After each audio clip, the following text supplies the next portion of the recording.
We're live. And for those of you who have tuned in the past and you're tuning in today, welcome. For anyone in the US, I hope you had a good Thanksgiving yesterday. If you're not in the US, still grateful for you tuning in. And I have enabled automatic captions. So we changed the latency so it's normal, so it's a little bit more delayed, but now you should have captions for those of you who enjoy that kind of thing. Welcome, Jonah. Welcome, everyone who's tuning in. It's a very similar workflow as we normally do. So everyone listening now, your job is to let people know who come in later, who ask, oh, are you going to answer my question? To kind of fill them in. And it's really appreciated if you guys help us out with that. So what it's going to look like is we're going to go through a few stories that we wanted to touch on from last month. I think we only have 3 or 4 this time around. Things like Bitwarden, Bitwarden ads that are malicious, iPhone's auto restarting, Australia banning social media, and then maybe a few words on BlueSky. We have questions from our patrons this month, which is awesome. And then we also have questions from our Techlorians as well as our forum members. And then we'll also, of course, finish out with everybody in the live chat. So say hello if you're in the live chat. You will be here eventually, and we'll try to get through all of you by the end. So did I cover everything? I think so. Cool. All right, let's get into this, Jonah. So you, I don't think, saw this story, so do you want me to go ahead and give the... Yeah, why don't you tell us more about these ads? All right, so some context. Back in the day, there was a malicious ad campaign with KeePass. So KeePass is the open source password manager. It's offline. It's probably one of, if not the most secure password manager you can use. And what someone did was they set up a fake, one sec.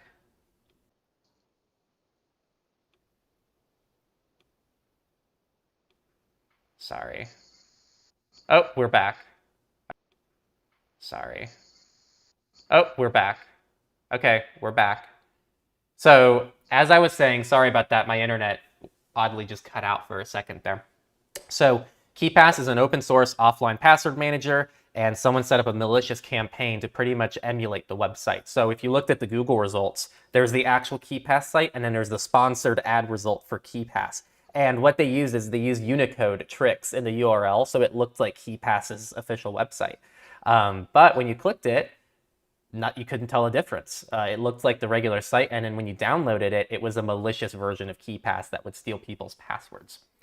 Crazy attack. So something similar happened with Bitwarden, which is an open source cloud-based password manager. So someone set up fake Facebook ads, which were malicious.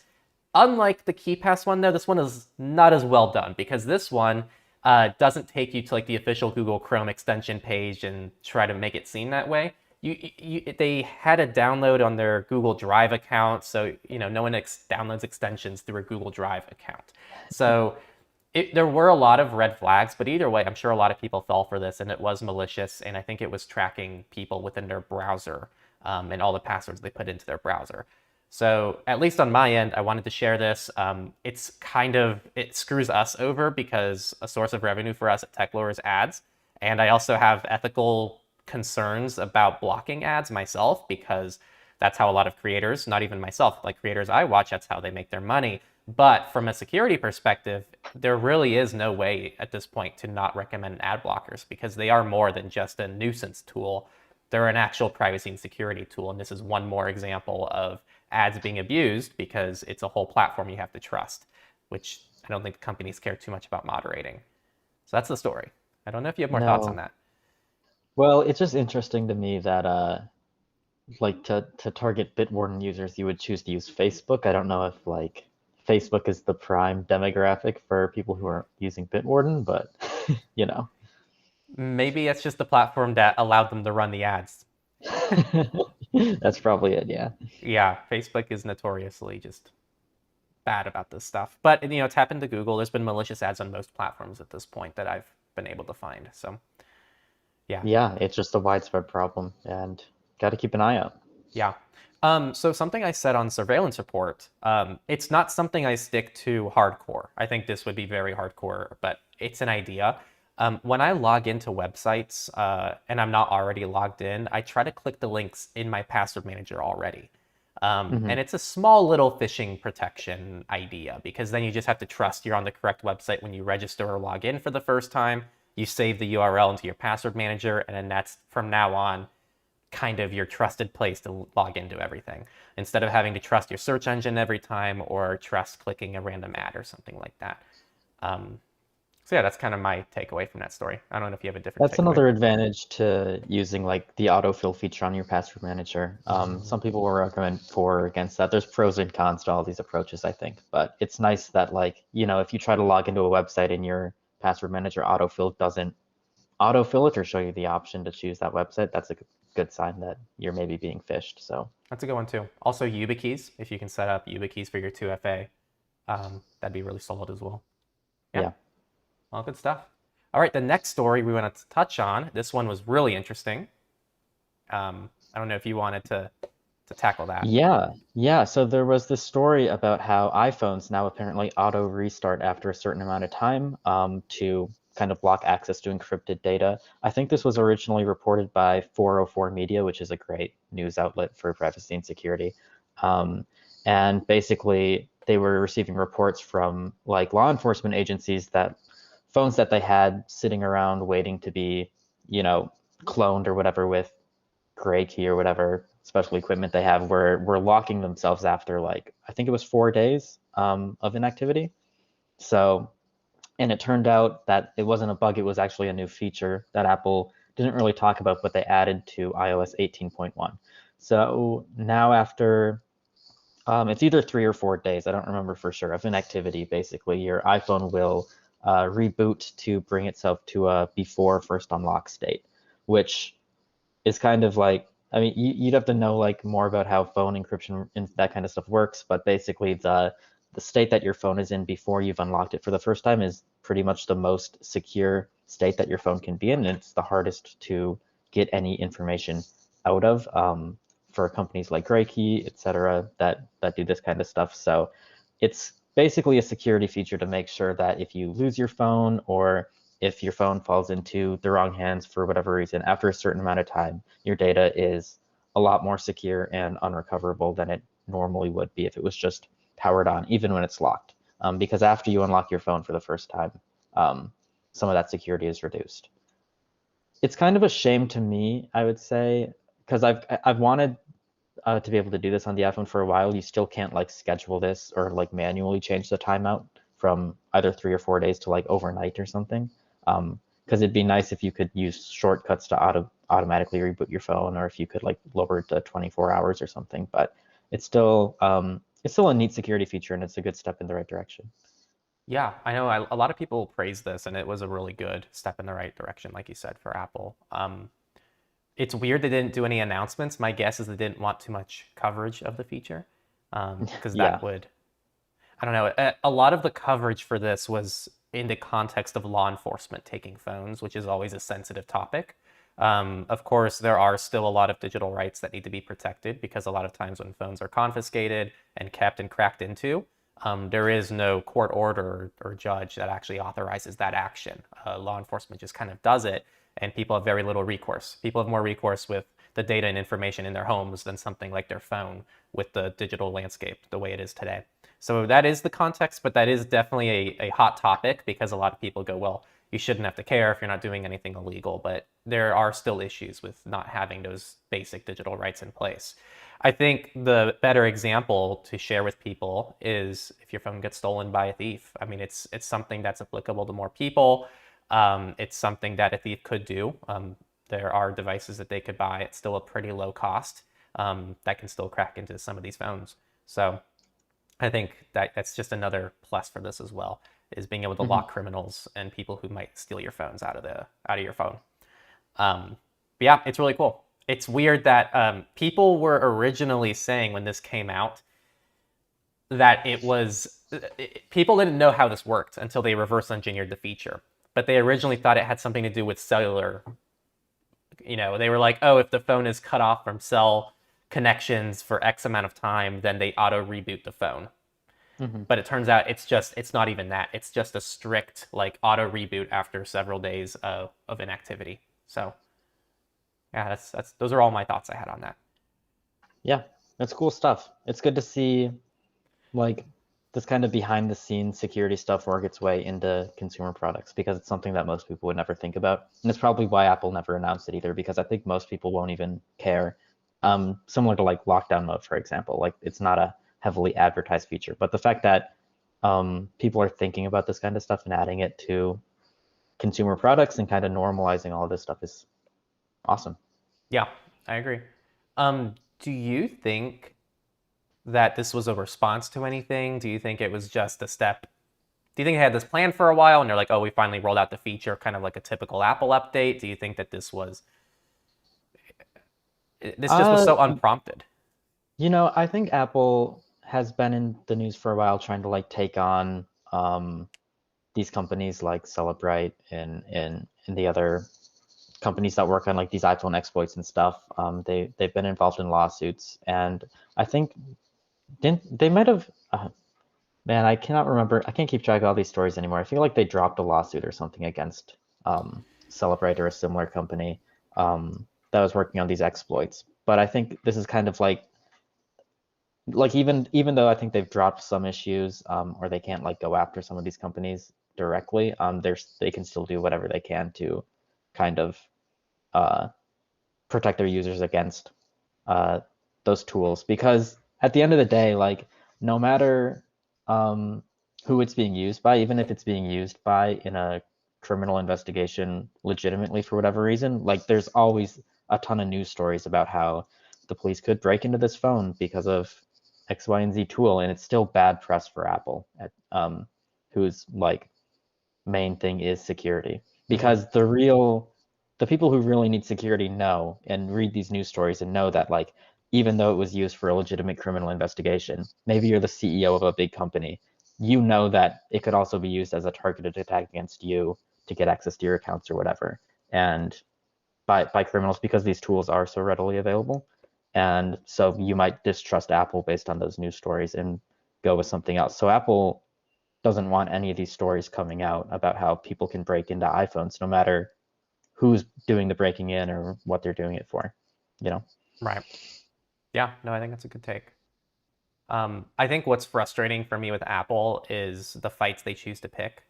I think it's really frustrating how this is good. So it's frustrating how they do this good thing, but then they still don't have a way for people to sideload apps, especially in countries where they're caving into censorship demands, like in Russia and China, where they're asking them to remove VPNs from the App Store, and Apple's saying, sure, yeah, we still want to have a market in your country, so yeah, we're going to go ahead and do that.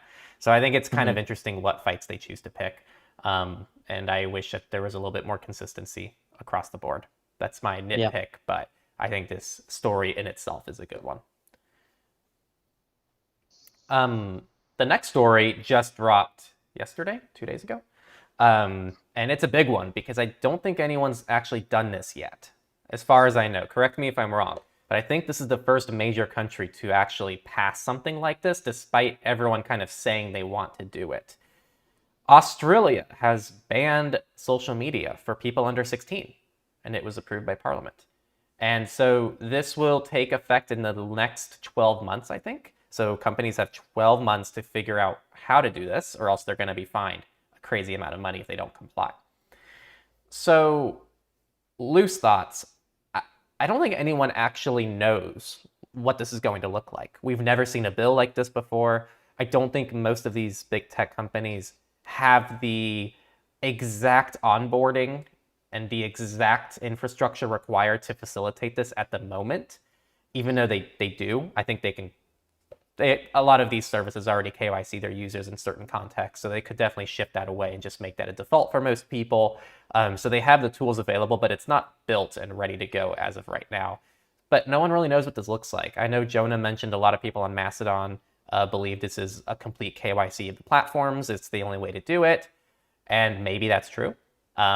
That seems like the most likely thing, as far as I can tell. I don't know what else they would do unless maybe there was something indirect, like if you could go through the government and the government somehow, I don't know, like theoretically, this won't happen, but theoretically, the government, once you turn, 17, you can request a code like a one-time activation code to register for Facebook, right? Like they're not going to do that because that's ridiculous. It's not a gift card claim code.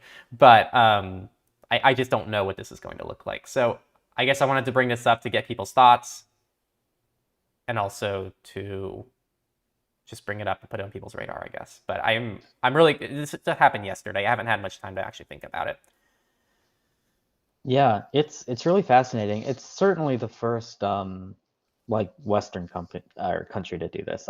Internet censorship is a big problem in a lot of places, but like it's been talked about a lot in countries, Western countries like the US, the UK for sure, Australia, and now they're the first to actually go through with um, something like this on a pretty wide scale. I think it's interesting um, that they chose 16 as the cutoff. Um, because that seems pretty old to me, as opposed to like 13 or something. But yeah, it's crazy stuff, and it seems like requiring KYC for all users is really the only way to comply with this law as it's written right now for social media companies. So I suspect, I mean, and even if there are like more advanced technical ways that could maybe preserve privacy, I suspect that a lot of social media companies are just going to throw in the towel and do it anyways, because a lot of them will follow the path of least resistance, and that will be the easiest option unless Australia is able to put a stop to that and kind of clarify this early on, which it doesn't seem like they're going to do. So it's a pretty bad situation overall um, in Australia at the moment. I don't really know what's going to come with this. And like you said, I don't think anyone really knows what's going to happen right now because it's kind of all up in the air. They've just decreed that this will happen and left it up to everyone else to kind of worry about and interpret how they see fit. Yeah, I guess where I'm conflicted on this is I actually do, and maybe this is a hot take in our community, but I actually don't think that children should be on social media. Right. And I do think that in itself isn't a hot take, but I don't know what a solution is to that. So I think that this Yeah. is a solution that is being proposed, and it's being proposed in the US as well in many states. I know a lot of states locally are trying to do this. Um, and it's a problem. I think the one thing I wish people talked about more, and this is what I touched on my Mastodon post I was trying to pull up while you were talking. What I posted yesterday was in light of Australia banning social media from children under 16, while I think it's a net gain for children, it's still a net loss for adults. These platforms prove time and time again that they're damaging to people of all ages. Until the incentive shifts away from attention, everyone will be victim to algorithmic social media and its negative impacts on society. And I think to take that a step further, children can't vote, adults can. We're still capturing all the adults and manipulating adults with these social media platforms. And they're the ones Yeah. that are making decisions for the children, right? Indirectly. So I do think something needs to happen to these platforms. And I don't think KYCing and banning specific people from the platform will actually fix any root issues. But I think in the short term, I understand how this might be beneficial to kids. But I don't know. I know some people come in and say it's not the government's job to parent, and it's the parent's responsibility to moderate that. So, like I said, I just have so many thoughts on this because it just happened yesterday, and I haven't actually put together enough time to really make an assessment of it. But it's a really interesting situation, and I think it could have really interesting. My biggest concern here is normalizing KYC. I don't Right. want people to get used to, oh, I have to open a new email account. Time to go grab my ID before I grab my computer, if that makes sense. Um, it's just not a good situation, I think, for people's privacy if they have to upload their ID everywhere. Right.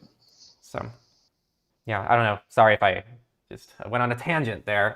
Did you have anything to say to that or any other thoughts?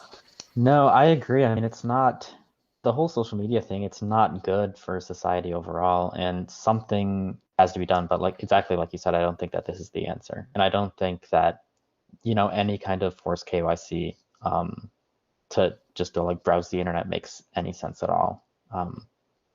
So it's kind of a troubling path that all of these countries have decided to go down. And it's really like it is a lot of focus on like, you know, only protecting children when in reality like a lot of people are affected by this, like you were saying, adults especially, who there needs to be more regulation on like how these companies could use data in the first place. There needs to be good privacy regulation that would prevent some of this crazy algorithmic stuff from happening in the first place on social media. And nobody seems to want to tackle that. They seem to want to take this approach instead, the think of the children approach. Yeah. And also, I just my minor rant. You know what I'm so sick and tired of? I'm tired of, which by the way, I find obnoxious as well. I think seeing like 7-year-olds on the bus on their iPad on full speaker, and I'm hearing whatever silly game they're playing is obnoxious to me. And I think it's kind of it's a sad reflection of society in a lot of ways. But I think what's even sadder is seeing like a child, because I've seen the opposite scenario as well, where it's like a kid in a waiting room waiting at the doctor's office, like pulling on their like parent's arm, and the parent's just on their phone, totally distracted from their child too. So it goes Hmm. both ways. I think that for all the talk we do about kids being distracted on their phones, not being able to be children anymore, I also think parents are also like screen time universally is up statistically across the board. It's not just a children issue. And if parents are distracted all the time, they also can't be the best parents that they can be either for their children. So it's I think it's a much bigger problem than just take it away from the kids. These platforms are just really Yeah. bad. I'm very cynical of this. I talked on our forum about how I'm kind of just against VR and AR in general. I don't think that we need more blending with tech into the real world. I think that there's already this weird perception that like things that happen online are actually in real life, and I got some pushback for that. But I'm just more critical of tech than I think even people in our community are. Like I'm pretty anti-tech in a lot of ways in this day and age. It's been nice to just go offline occasionally. I don't know where you are with that, but Yeah, I mean, I absolutely think that's true. I think tech is like overused in a lot of situations where it's like totally unnecessary, and I think that people are developing social issues as a result, in especially children.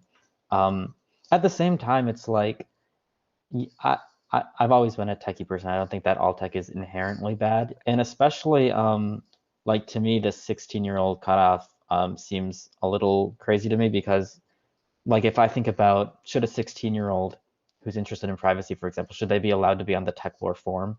I would think that like yeah, usually like at that point you're kind of old enough to mhm. figure stuff out on your own and you don't need as much parenting. So That's why they picked 16. uh, just, but I'm I just mean even teasing. before that. I mean like, you Yeah, know, as a I think like being a teenager is a totally different experience than being like a child. Um, I agree. and so to lump that entire age group from 0 to 16 into one basket and have like the exact same restrictions on all of them when it comes to the internet is a little strange to me as well, I would say. Yeah. All right. Yeah. So really weird situation. We'll keep you all updated if anything weird happens. Um, Yeah. So going forward, we just are going to touch on BlueSky real quick, and then we're going to get into the questions. To kind of preview the questions, we have a few patron questions and also a bit of patron support, I believe. Maybe it was in a different post, but I know somebody left words of encouragement for other people. Um, and then we also have our forum as well. Actually, do you mind closing our forum thread down, Jonah? Well, Yeah, I will I do that. forgot to do that. That way we don't get an endless thread on the forum, and we can give time to the live stream people as well. But yeah, so real quick, and this is very Jonah didn't know, and I didn't really know. We kind of had to get the stories together last minute. But Jonah, I wanted to get your thoughts on BlueSky getting a lot more attention, and it's been underreported, but Mastodon as well. There seems to be a lot of people moving away from X, Twitter. Not a lot. Like I think X and Twitter are still very dominant, and it's by far still the most popular platform. But there has been a big spike recently for BlueSky and Mastodon, and a lot of people seem to be thinking that BlueSky is like a better solution than Mastodon, which I don't agree with. But a lot of people are going there before Mastodon. I just want to get your thoughts because for people who don't know, Jonah hosts his own Mastodon server. He's very active on Mastodon, a lot more than I am. So I know you're very biased. Well, I don't know if I'm that active on Mastodon either, but I do like it the most out of all of these so far. It have you been using Blue Sky more at all yourself? I So don't when know I if I've say seen any more posts from Techlore. no, there have been. When I say use, it means I'm Uh-huh. using. like I linked it up to our social media management tool, and I'm clicking the BlueSky box to post to now. So I I don't really see. log in and interact with it much, but I don't really do that with any of our socials because they're kind of a time sink at the moment. Yeah. It's hard to keep up with all of it. And you don't have a personal account No. on BlueSky yet. I only have personal social media that on Mastodon. That's it. Yeah. So Yeah, it's interesting. Blue Sky's definitely picking up, and it like now it seems like there's enough people where if I post something on Blue Sky, for example, which I've done a couple of times, there I actually get engagement, which you didn't really see before, compared to like Mastodon, for example. It was so much less engagement on Blue Sky before a few weeks ago. So it does even just like anecdotally from my own perspective seem like it's becoming a lot more popular, especially among the groups of people that I follow myself. Um, and it seems fine. It's a totally different model than Mastodon, for example. So there's a lot of people like praising Blue Sky for being decentralized and all that stuff, and it really isn't at the end of the day. Blue Sky, the way that it's architected is basically like it is a single centralized service. And right now it's totally reliant on Blue Sky itself and the app in there relays to function. So while there's like some aspects that you can host yourself, the product is still run by a single company, and you don't really know their intentions. And especially like if I think about why investors might be interested in a company that takes all of this data from kind of decentralized users and centralizes it all into one single server and app relay as like a single fire hose stream of information. I feel like investors are most likely interested in that kind of thing because it would make it easy to grab all that content for AI related stuff, just getting a lot of data from a lot of users. And so that's something that I worry about a lot with Blue Sky. It seems like that's the most obvious route that they're going to go down for monetization and stuff, and you don't really have any protections against that sort of thing happening. Whereas with services that are more decentralized like Mastodon, it's hard to get like a full feed and a full view of the entire network because everything can be separated off and people can protect their data um, with a lot more means compared to Blue Sky. Blue Sky, the benefit of Blue Sky isn't decentralization as most people like claim it is. It's more that you have the ability to own your data and take it with you to another service. And right now, the reality is that there's no other services for you to take your data to. So if Blue Sky goes away, I think the entire network would just be dead, like if it went away tomorrow. mm-hmm. But if you think about like 5 years from now, if Blue Sky really became popular and then somebody like Elon Musk tried to buy it like they did with Twitter, I think that Blue Sky users do have an advantage of being able to exit the network and join another one really easily, built on like Blue Sky's principles. It's something that Blue Sky calls a credible exit from their network, which is that ultimately you don't really have to trust the centralized Blue Sky entity in theory if everything works out well, because some other centralized entity can build a similar service and you can bring all your data over to it. But in both of these scenarios, you're still ultimately relying on some centralized entity or company to run the main network, and you have to choose which one to be on and that kind of thing. So it's not like Mastodon where, like if Mastodon went away, I could keep self-hosting my instance perfectly fine forever and network with other people who are doing that. There's really not an easy way to avoid centralization on Blue Sky, From which what is I which it's not designed to do. So from what I'm understanding from what you're saying, it sounds like things like Twitter are the most Twitter and Facebook and whatnot are the most problematic because they're completely centralized. You're completely dependent on the platform. There really is no migration if you have an issue with the platform. Um, Mastodon, I think, is overall, I think the best example I've seen of decentralization is social media. I haven't seen anything better than Mastodon yet, where I think I've migrated my Mastodon account now like 3 times on the Techlore one. We used to be on, I think, mastodon.social. We moved to something else, and then now we're on social.lol. And each time I was able to move to a different server, and keep all my followers, and it was super seamless. But in the middle, it sounds like BlueSky kind of falls in the middle. BlueSky has Mhm. aspects of decentralization, so it's not as bad as something like Twitter from this specific perspective. So it sounds like they have some of the selling points of Mastodon, but it's not quite the same level of decentralization. Is that like a good? Yeah, basically, the way that Blue Sky technically works is that each user has their own database that is their profile, and all their posts and all of their stuff, they contain it. And if you want to self-host your database and have like a copy of all of your data on your own server, you can do that. But the way that Blue Sky, the app, and their central servers works is that it connects to all of these users' individual databases and kind of combines them all together into a single view.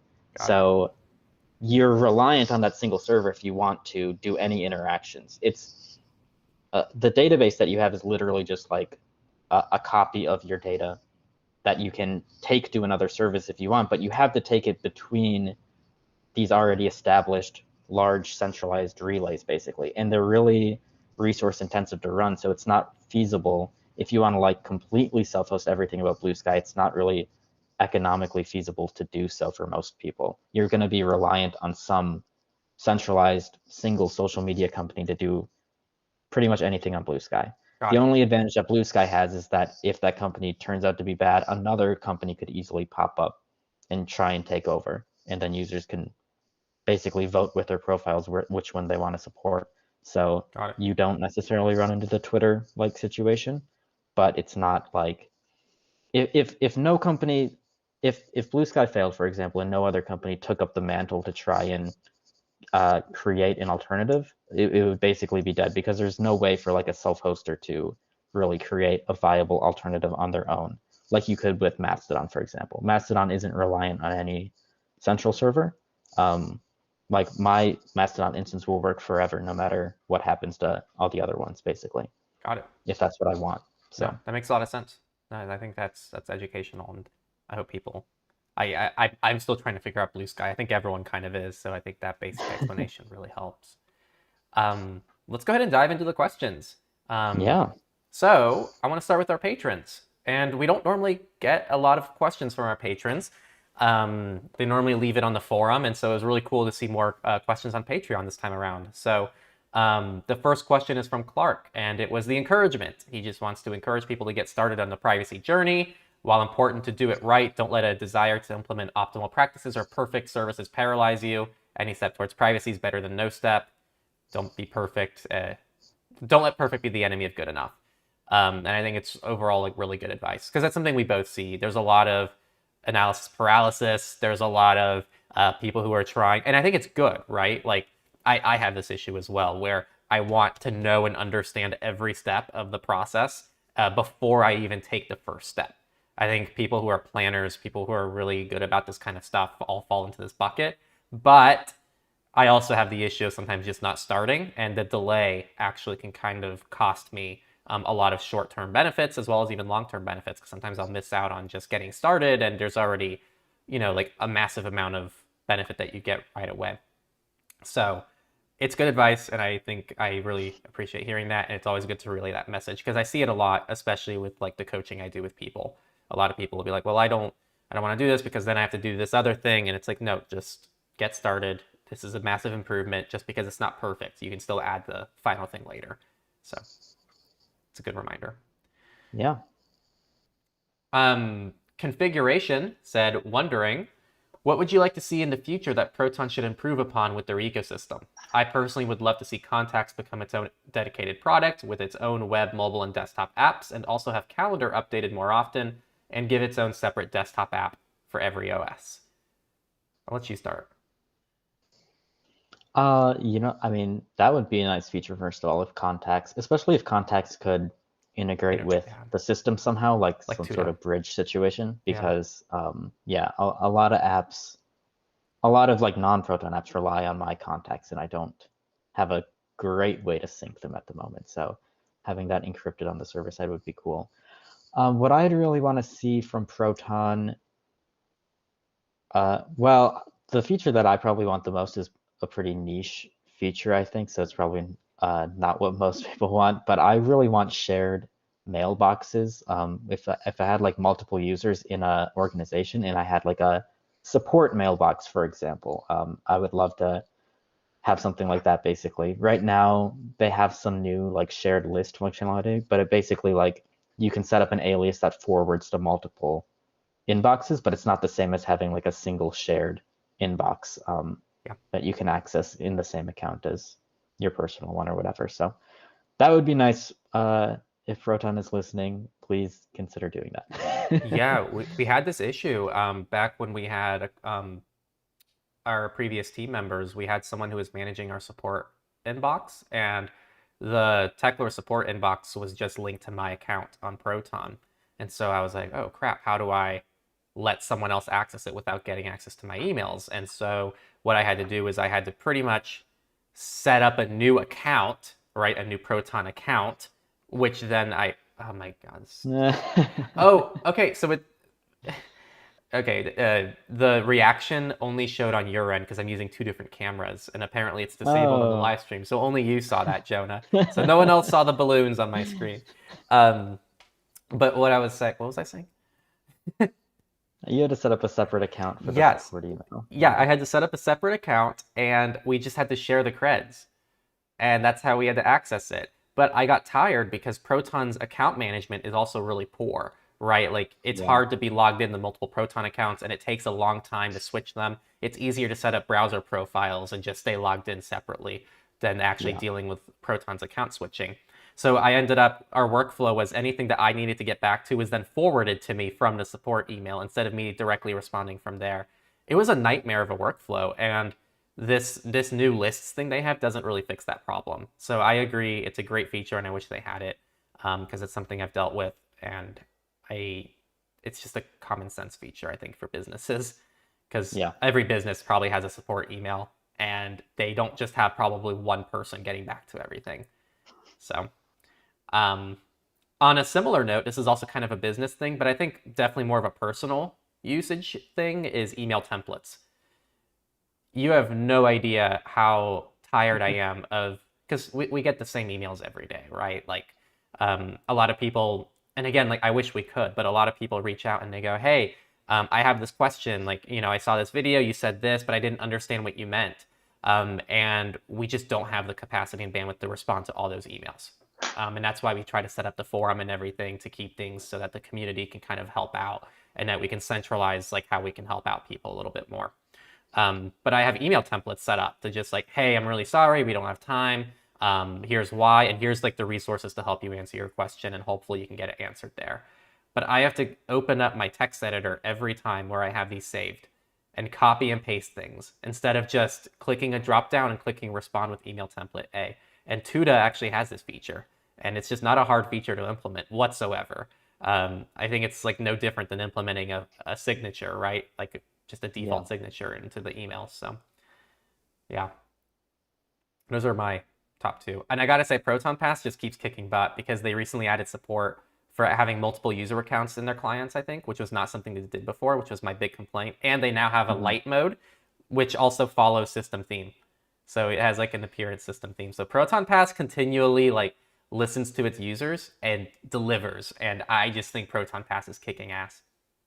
Yeah, there you go. That's their Proton slogan. Pass, yeah, it is looking really nice. I really want to switch to it, but I can't because my current password manager, I can store my SSH keys into it, and it integrates with like my terminal, so I can connect to servers Oh, that's cool. using keys stored in my password manager. And Proton Pass doesn't do that or really have any sort of desktop integration. So if Proton Pass added that, and I know this is a feature Super request that's niche. open on their end already, but no, I think that really anyone who's a developer anyways could benefit from this, Okay. or like uses Git for example. I think it's not. I mean, it's niche among non-technical people for sure, but I think that a lot of people actually use this feature, and it prevents them from switching to other platforms. Got So Proton, consider it. it. Please.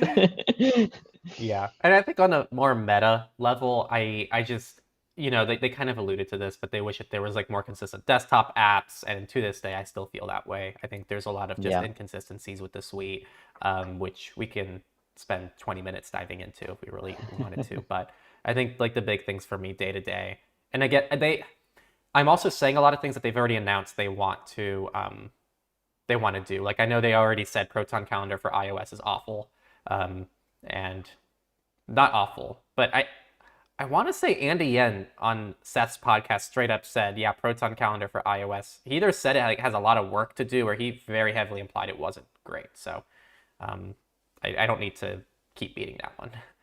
Yeah. But they said there's a widget coming. They said it's going to get basic support for extra things. And I think there's an upcoming Proton Mail redesign coming for their mobile apps. iOS should get it first, I believe. So we'll see what that looks like. All right. Cool stuff. And then Gamma Ray is our final patron question on Patreon. And they asked, I have multiple numbers on a MySudo account. MySudo is a phone number aliasing type of service. Like you generate a phone number and you can use it for different things.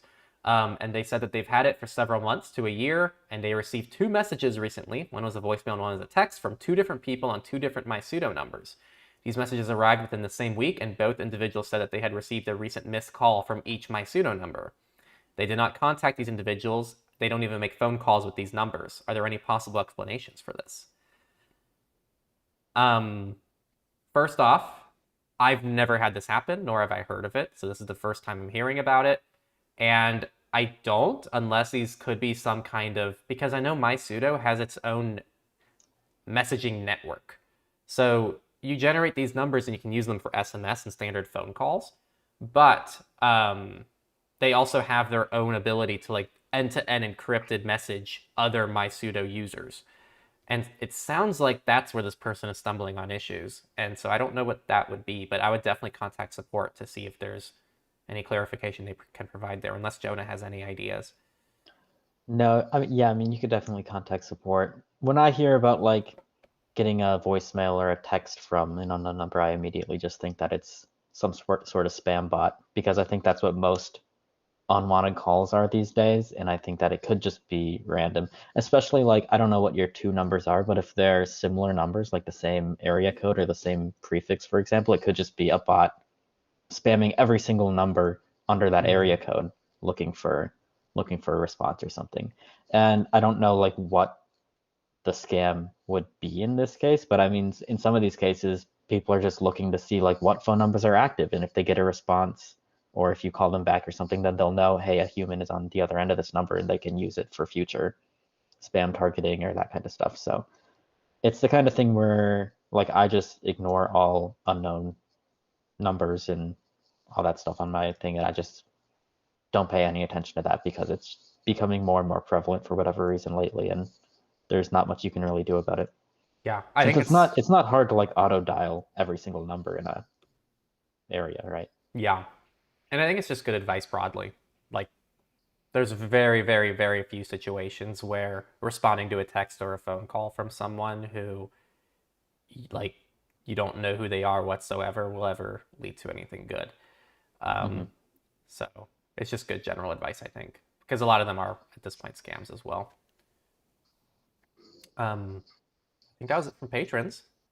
So again, I really want to thank our patrons. You can join our Patreon at patreon.com/Techlore, and then just make sure to join our Q&A next month and ask your question, and you will be the first people to have your questions answered. And you also get access to some really cool things in our community, including our Signal group, which we'll talk more on later as well, because we have an important announcement for something else at the end. So on our forum, we got some good questions. So Rasta, I believe, was a patron, or I don't know if they didn't link their account anymore, but they asked us this. Oh, go ahead. They have the badge on the forum.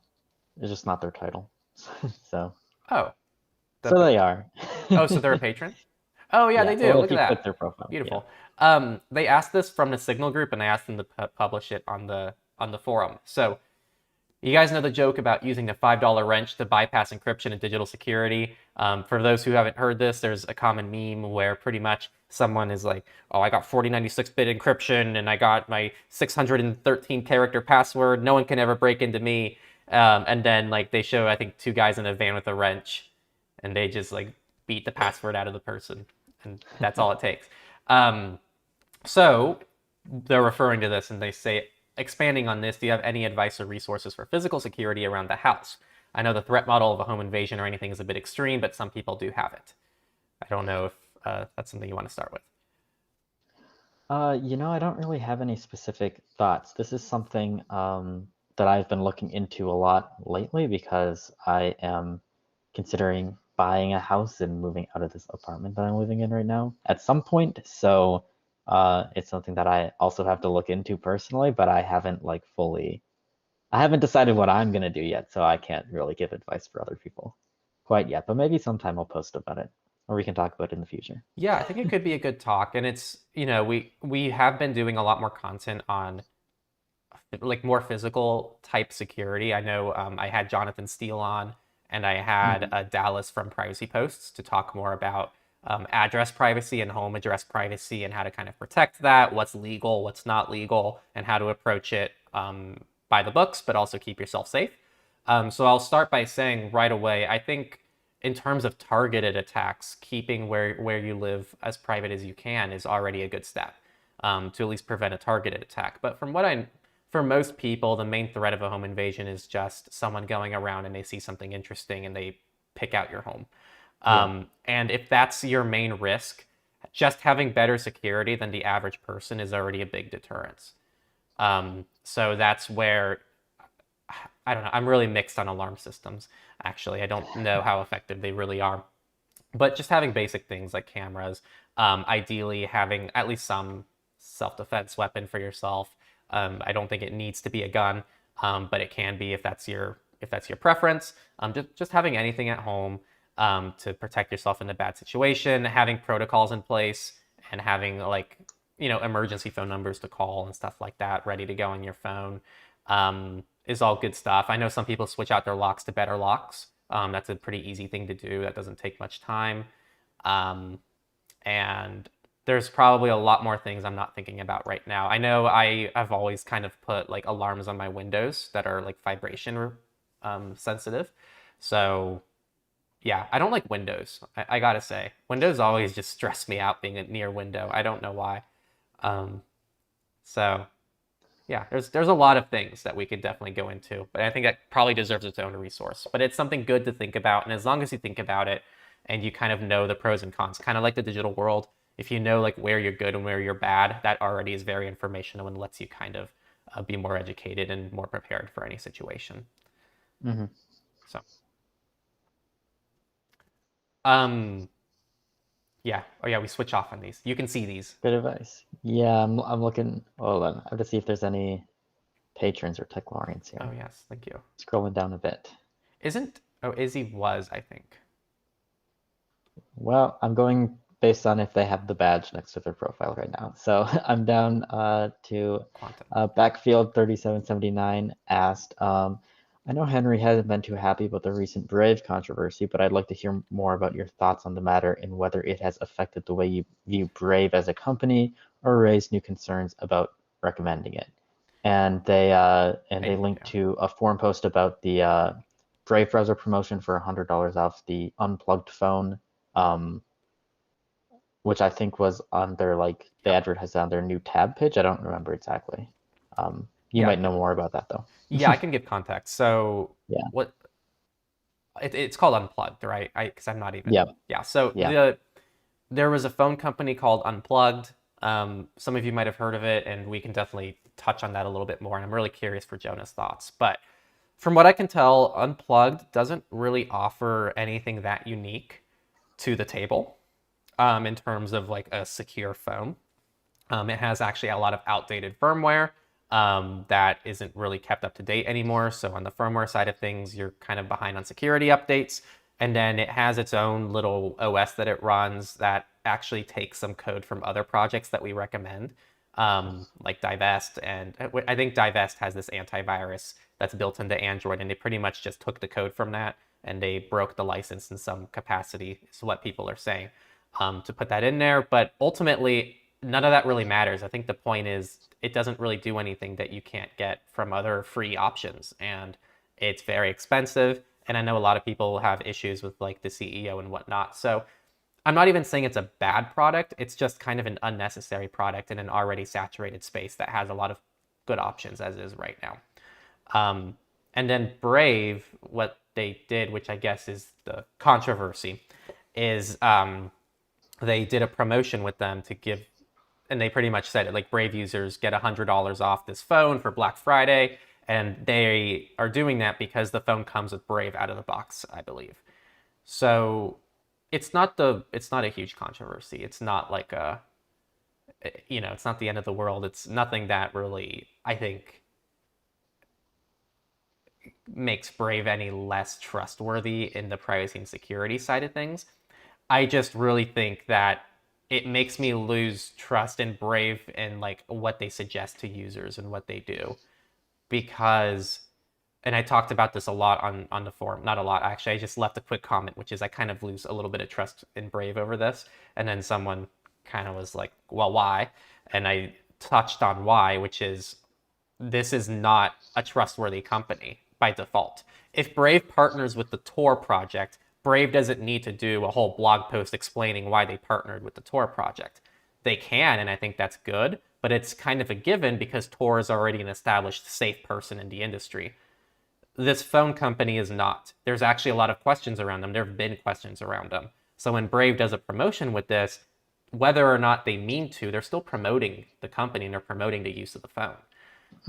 And them not accompanying that promotion with their reasoning for why they like the phone, which they didn't really do, I think is where they went wrong. I think all they needed to do was give a little bit more context as to why why they chose that specific phone to promote with, and why they think it's a good recommendation, where they think it's good, where they think there's advantages, and where they think there are disadvantages, ideally.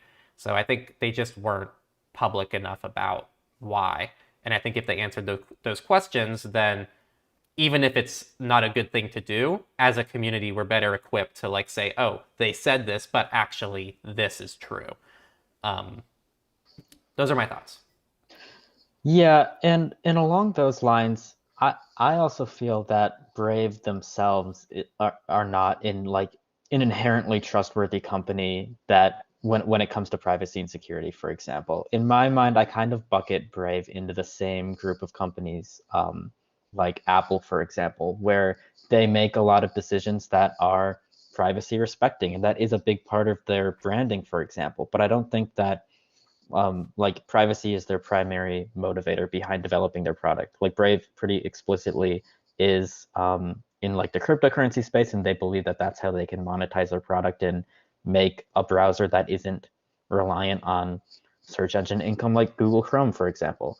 And that's all great. And if you want to use Brave, I think that they've made a lot of good decisions so far, and I think that it's a good browser. But they're also the kind of company where you have to examine all of the things that they're doing critically, and you have to say that like not every single thing that they're doing is solely for the benefit of the user's privacy. They make decisions for other reasons as well, um, and that's different from someone like the Tor project, for example, which is a nonprofit that is like explicitly only focused on improving anonymity, and they have been doing that for years. And so like when they say something, or if Tor project makes a claim that has a lot more credibility just based on their authority alone than like Brave would, for example. So while like I don't really have much against Brave as a browser right now, it's something that like I would just always keep an eye on them, and I don't think that them partnering with anyone or saying that they like a phone, for example, really gives that other product any weight in my mind, because I don't think that uh, that's something that Brave is credible at, basically. Yeah, I think it's a good point. I think there's a question though, because I think for people who maybe people who follow our communities and other communities who I guess because I use Brave and I still like Brave as a browser. It works Mm-hmm. very well for me and it's still good. But I think a lot of people know that a lot of people might know that the company and the browser have different reputations. And I think a lot of people don't know that. I think a lot of people who might Yeah. just start using Brave and they're like, wow, this browser is awesome. This is what privacy means. This is what privacy is. This is their only exposure to privacy. And if they come forward and say, oh, hey, go buy this phone, for $100 off, I think that I don't see why some people wouldn't hop on that. So Yeah. I think that's kind of my concern, is that I agree with you. There are a lot of people who kind of know how to distinguish like marketing from reality, from the company, from the product. But I don't think that's what everybody is doing. So that's kind of my No. concern, and why I wish there was more responsibility that they took in how they went about it. Yeah, I mean that is a huge concern. And I think it's a big problem in the privacy community. I think that people really want the people who are making private products to be like the most top tier ethical and morally straight like company and people to be working on these projects. They want pretty much everyone to be like Tor Project, for example, or like Signal, where they're just like laser focused on a single thing. Um, and that isn't the case. And I think that like even just beyond Brave, it leads people to ignore perfectly valid solutions to their specific problems just because they don't like the company behind it. Like, I think a lot of people, I mean, this is an example we use a lot. I think a lot of people would be better served using an iPhone than like a stock Android device in most cases. I think that is a pretty reasonable statement to make for the vast majority of people out there. And people don't like that because they don't like Apple, the company, and they focus on that rather than focus on like the pros and cons of the product itself. And I think that having that separation and maybe looking at products more objectively opens up the field to more like potential solutions, and it prevents you from being like overly attached to certain brands like Apple or Brave or whatever, because you just have to be cautious with any company, and you can't take everything that they do for granted. You can only evaluate these companies based on like the work that they're actually outputting, which is, I mean, especially with Apple, very hit or miss. But even with companies like Brave, Brave has reputational issues pretty frequently. I see people post about them on the forum, and ultimately it doesn't really affect their browser. It hasn't so far, but I wouldn't see the company themselves as like inherently trustworthy by any means. Yeah, yeah. No, I think it's very well put. Um, the next question is from also a Techlorian, and actually I'll just say it now because I think that's the last question from our Techlorians. So for those who haven't seen it, here, I'm going to open a new tab actually. So we have on our forum is completely open source. It's self-hosted by ourselves. And we started this whole Techlorian club. So pretty much someone asked in the live chat actually, like, what are the payment methods for Patreon? And that kind of speaks to this. Patreon is a little bit picky, and we don't love Patreon. We use Patreon, we like it, we think it's the best thing overall for what it does in terms of using a centralized service, but we wanted an option for people that could give us a little bit more ownership over things again. So it accepts privacy.com cards, which I know some people had issues with Patreon. It requires less personal information than Patreon, and it's also just going through us. So I think Stripe should be the only other party that should see your information outside of ourselves. And so what you do is you just go to our forum and you can become a Techlorian, and then you get access to our Signal group, you get access to things on our forum, you get prioritized in these Q&A sessions, and most importantly, you get to support our mission and what we do, and really be a part of what we're doing. So you'll see a lot of Techlorians on our forum, which is really awesome. So thank you all who are already Techlorians, but we hope that this is like one more way that you can contribute. And Jonah set up a Black Friday little dealio, which is Yeah. you Yeah, you so have if the info. you if you go to the forum now and if you subscribe to an annual plan for Techlorians and you use the code BF2024, capital B, capital F 2024, that's kind of our Black Friday deal this year. You'll just get 10% off an annual plan so you can support the channel for a bit less and get all those perks that Henry was talking about. Yeah, so it's just a little thing. It's 10% off the annual plans and stuff like that. So um, yeah, that's all I got there. And then our last Techlorian question. Good morning, Henry and Oh, I Joe. should say, Oh, before you say that, I should say 10% off the first year, to be clear. oh, okay. Thank you. Yeah. Yeah, that's a good distinction. Yeah, Good distinction. yeah. Okay. Sorry about that. Um, Good morning, Henry and Jonah. Lots of discussion going on regarding audits of software and hardware for security and privacy. Do you have some key metrics you use, like frequency, something that indicates thoroughness, keywords to evaluate effectiveness of published audits? Are there specific organizations that conduct tech audits that you do or do not have high trust in? Let's let you start with that one. For me, it's a lot of it is like, first of all, how willing the company is to like allow the auditors to inspect the source code, whether it's open source or if it's closed source, if they let them access the source code. I think that makes a big difference in like the thoroughness of the audit. It makes doing the audit a lot easier for the auditors if they have that kind of access. A lot of companies, like if they work on closed source products, they don't allow that kind of access, which just makes the entire thing harder. But beyond that, like as far as key metrics or specific organizations, that kind of stuff, that's not really something I look at too much. Like I would definitely want to make sure that the organization doing the audit is independent and they have done other audits of other companies in the past and they have generally respectable results. So there are companies like Tier 53, for example, that have done a lot of audits of privacy software and that kind of stuff, VPNs, and they seem to be generally trustworthy. So that's like an organization I would look out for, but it really could be any organization as long as it's like not being self-audited or something like that. But as far as everything else, I don't really look at that stuff. I kind of more look at the audit itself, the findings that they had, the solutions that the company being audited, whatever they brought forward and whether they fixed it adequately.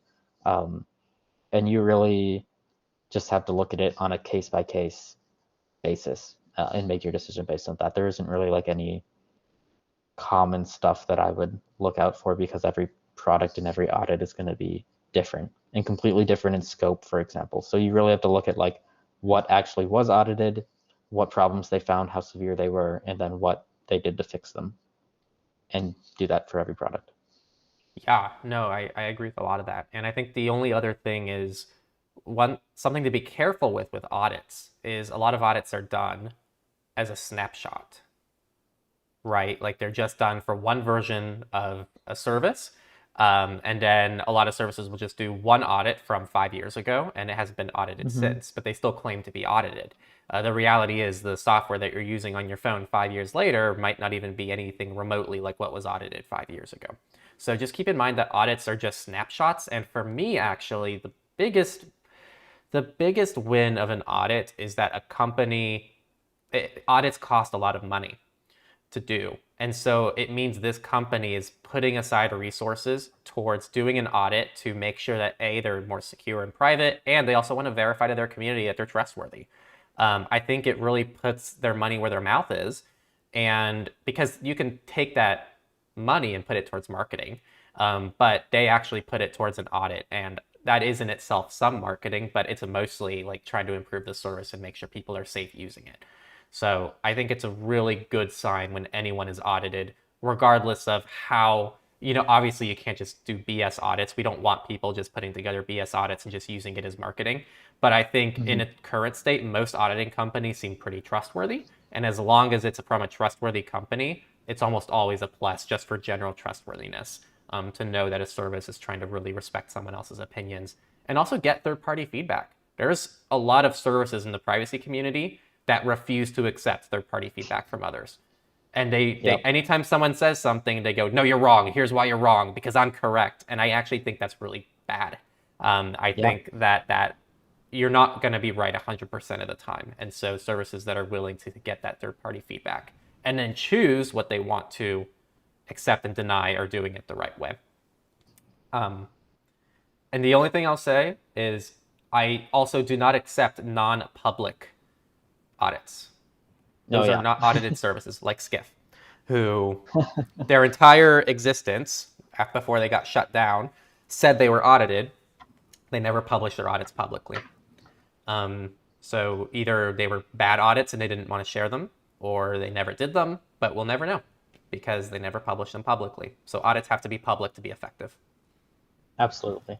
Yeah, those are all good points. To add one more thing, kind of speaking to your first point about them being a snapshot, the other thing I would say about audits is that I really view them as more like a measure of a company's competency to do something, but it's not like a replacement for having to trust them. So like a no log audit, for example, I would expect like a VPN to have implemented everything so that nothing is secretly being logged, like even unintentionally. Like it's hard to completely disable logs on some services because a lot of different things running on a computer can log stuff that's potentially personally identifiable. So like a no log audit at least shows that they properly disabled everything, nothing is secretly being collected somewhere, that kind of thing. But it doesn't it doesn't stop them from turning around and turning on logs after the audit is over and like maliciously collecting that information.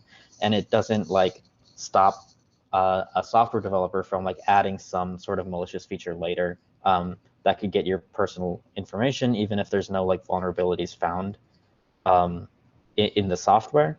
So the audit is just like, it shows that the company is capable of making good software, or they're capable of configuring their stuff directly. But you also still have to do your due diligence, and you have to look at their privacy policies, and you have to choose companies that either you can trust because they don't have your data in the first place, whether it's through end-to-end encryption, or just choose companies that are generally trustworthy in other ways beyond just the audit itself. Yeah, a lot of good points. Yeah, I feel like we don't hear much about audits, so hopefully that's useful for people because I don't think Yeah. people like know how to like take a look at audits and like what to think of them. So really good stuff. To go back up because I think that was it from Techlorians. And I Yeah. think B9 is Looks next. like Yeah. okay. Yeah. Next question from B9 here. What do you think of Cloudflare's 1.1.1.1 Warp pseudo VPN service? They're wondering if it's an okay free alternative to a VPN service like Malvet or Proton. They would get Malvet in a heartbeat when they can afford that, but right now they're looking for free options, and they want to know what we think about Warp versus Proton VPN. This is Low all strap you. model, don't need geo hopping, just mainly want to hide my traffic from my ISP and maybe my IP address from the websites that I visit. This is all you. Um, so I can tackle that a bit. I definitely wouldn't rely on Warp or Warp Plus as a VPN service, especially for the risks that you want to mitigate specifically. I don't know if Warp Yes. Plus operates differently, although Warp Plus is a paid product anyways, which would be kind of the exception to your post. But their free product does relay your IP address to the websites that you visit. They do that because its primary goal isn't to hide your IP address in the first place, and Cloudflare thinks that that's useful information for the website owners to have. So they will include that information even if the request is technically coming from Cloudflare's IP address. Cloudflare adds a header, like an HTTP header to website visits showing what your actual IP address is so that website owners have that information. So just from that perspective alone, it's not really a privacy solution. The other thing is that it isn't um, super reliable as far as like locking down your network connections or like having a kill switch so that your ISP doesn't see any information. There are circumstances where Warp could be bypassed and then your ISP would see that traffic. So even if it hides some traffic from your ISP, it's not a solution that I would rely on. Overall, the things that you're asking it to do and the things that most people are looking for from a VPN solution are not really things that Warp claims to do in the first place or was really built for. It was built for a completely different purpose um, that mostly benefits like people on slow mobile network connections and people visiting a lot of Cloudflare based websites. Um, but that really has nothing to do with privacy. And I think that it's there's no contest in my mind that Proton VPN, the free version of that, would be a lot better in terms of protecting your privacy from both your ISP and from the websites that you visit compared to Cloudflare Warp. So I would definitely stick with a solution like that instead. Yeah, Proton VPN. I saw actually a lot of people ask about this because we made that privacy budget video, which if you Mm-hmm. haven't seen yet is really good and people really love it. And it's performing really well on YouTube because it's being shared around a lot. But it goes through like how do you get privacy for free? How do you get privacy for $5 a month? And then $13 a month? And what does it look like? Just some sample workflows. And a lot of people brought up this Cloudflare thing, and then a lot of people kind of covered what you already covered, Jonah. So it really does seem like Proton VPN free is kind of the way to go, or Tor browser. And nowadays, Orbot also exists on both iOS and Android as well. So you could even tunnel all of your system traffic through Tor, which isn't necessarily the best thing for anonymity. That's not what Tor is necessarily designed for. But you can still kind of utilize Tor, and it still gives you massive privacy benefits regardless. Mm-hmm. So, yeah, good stuff. Um, do you want to ask the next one since you kind of, or do you want me to? From at Amy is Cools on the forum. What are the common risks of having an end-of-life firmware and unlocked bootloader? Currently using OnePlus 8T in divestOS, and is it a realistic concern? Yeah. So for people who are in the Android world, it applies to all devices, but especially in the Android world is where this is more relevant to our community. There's two types of software updates. This is something that people get wrong a lot, and I didn't know for the longest time as well. There's firmware updates, which I would associate this with your hardware, right? Like think of your chipset and your modems and everything that's happening on your phone beneath the software. And then there's software updates, which are what you get when you get the new version of Android or you get a security patch on your Android device.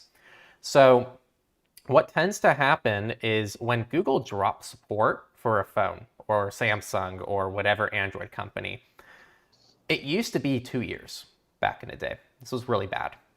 And the reason why it was 2 years was because of firmware updates. So a lot of these chipsets, they only supported updates for their firmware for about 2 years. And so what a good workaround was to this, kind of, which I'll touch on in a sec, is after the 2-year window, Google stops sending out updates to your phone. So what do? You flash a custom OS or a custom ROM on it. And that way you can still get software updates. The problem is you still don't get firmware updates. So you're pretty much getting half protection at this point when you do that. So this person is in a situation where they have a device that's end of life, EOL, and they have a OnePlus 8T. And this device no longer gets firmware updates, but they're able to flash divestOS on it, which is very good for a situation like this. And divestOS is still getting software updates and security updates. So this person probably has a fairly up-to-date version of Android, which has all the newest security updates that can be forked over to this device, which is awesome. The only drawback is you're still running on firmware that could have security vulnerabilities. And like they mentioned, they're on an unlocked bootloader.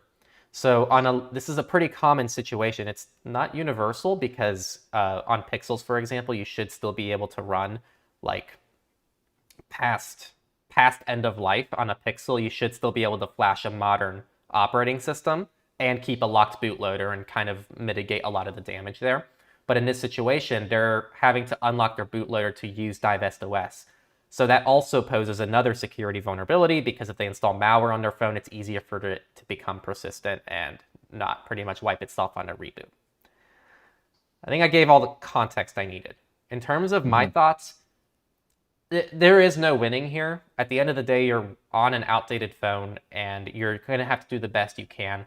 If it were me, I would personally feel a lot more comfortable running an unlocked bootloader, kind of what you're doing, flashing a custom OS, and making sure I'm getting software updates. Because from what I've been able to tell, the most likely thing that's going to cause you issues is going to be malware that utilizes a software update vulnerability. From what I've seen, and again, Jonah can go ahead if he has another take on this, but from what I've seen, firmware updates are still a problem. But if you have secure software, a lot of firmware vulnerabilities actually rely on software vulnerabilities as well. So you're kind of getting 50% protection. I would personally rather be on something like divestOS with an unlocked bootloader than, let's say, still using the OnePlus stock firmware or stock software and it being 4 years out of date. That's my opinion, but you're making sacrifices no matter what. It's not best case scenario, and you should probably try to pick up even a used newer phone that's not end of life. Mm-hmm. I don't know. It's a hot topic. I think. I don't know if you have a different take here. No, I have exactly the same take. I think Okay. that that makes the most sense for most people. You really have to consider like whether the risk of a physical attack or like some more advanced malware that persists beyond reboots because you have an unlocked bootloader, if that's a more realistic threat than kind of the drive-by exploits that you'll get in like your web browser, for example, or from like malicious apps or that kind of thing that take advantage of older Android software updates. And I think that uh, in nearly all cases for most regular people, you're going to be far more vulnerable due to lack of software updates, like you were saying, than like a lack of device hardware security features, whether that's firmware, whether that's your device being unlocked, that kind of thing. So yeah, I would definitely use divestOS, even Lineage OS, if divestOS isn't supported on your device, and you have to keep using a device that you can't install anything else on, then using the stock operating system in almost all scenarios. Yeah. And another factor here I was thinking of as you were talking, if your operating system is too out of date, you can't even get up to date software. So Signal, for example, I think they don't let you use Signal if you're more than 90 days out of date. So you need to be using the newest version of Signal pretty much all the time. And a lot of Mm-hmm. apps that we recommend get security vulnerabilities because that's just the state of the world. Everything gets security vulnerabilities. And so if you're using an operating system that doesn't let you update your apps, that's now another additional vulnerability you have to deal with on every app that you choose to use. So yeah, across the board, I would definitely lean more towards updated software for most people. So cool. I didn't know if you'd have a different take on that. That's not something we've talked about before. Yeah. Next question is from Simple Tech. They say, first of all, big shout out to everyone on the forum. It's a wonderful resource for information, generously shared. Feel like I'm patting myself on the back. I didn't say this, someone else did, so thank you.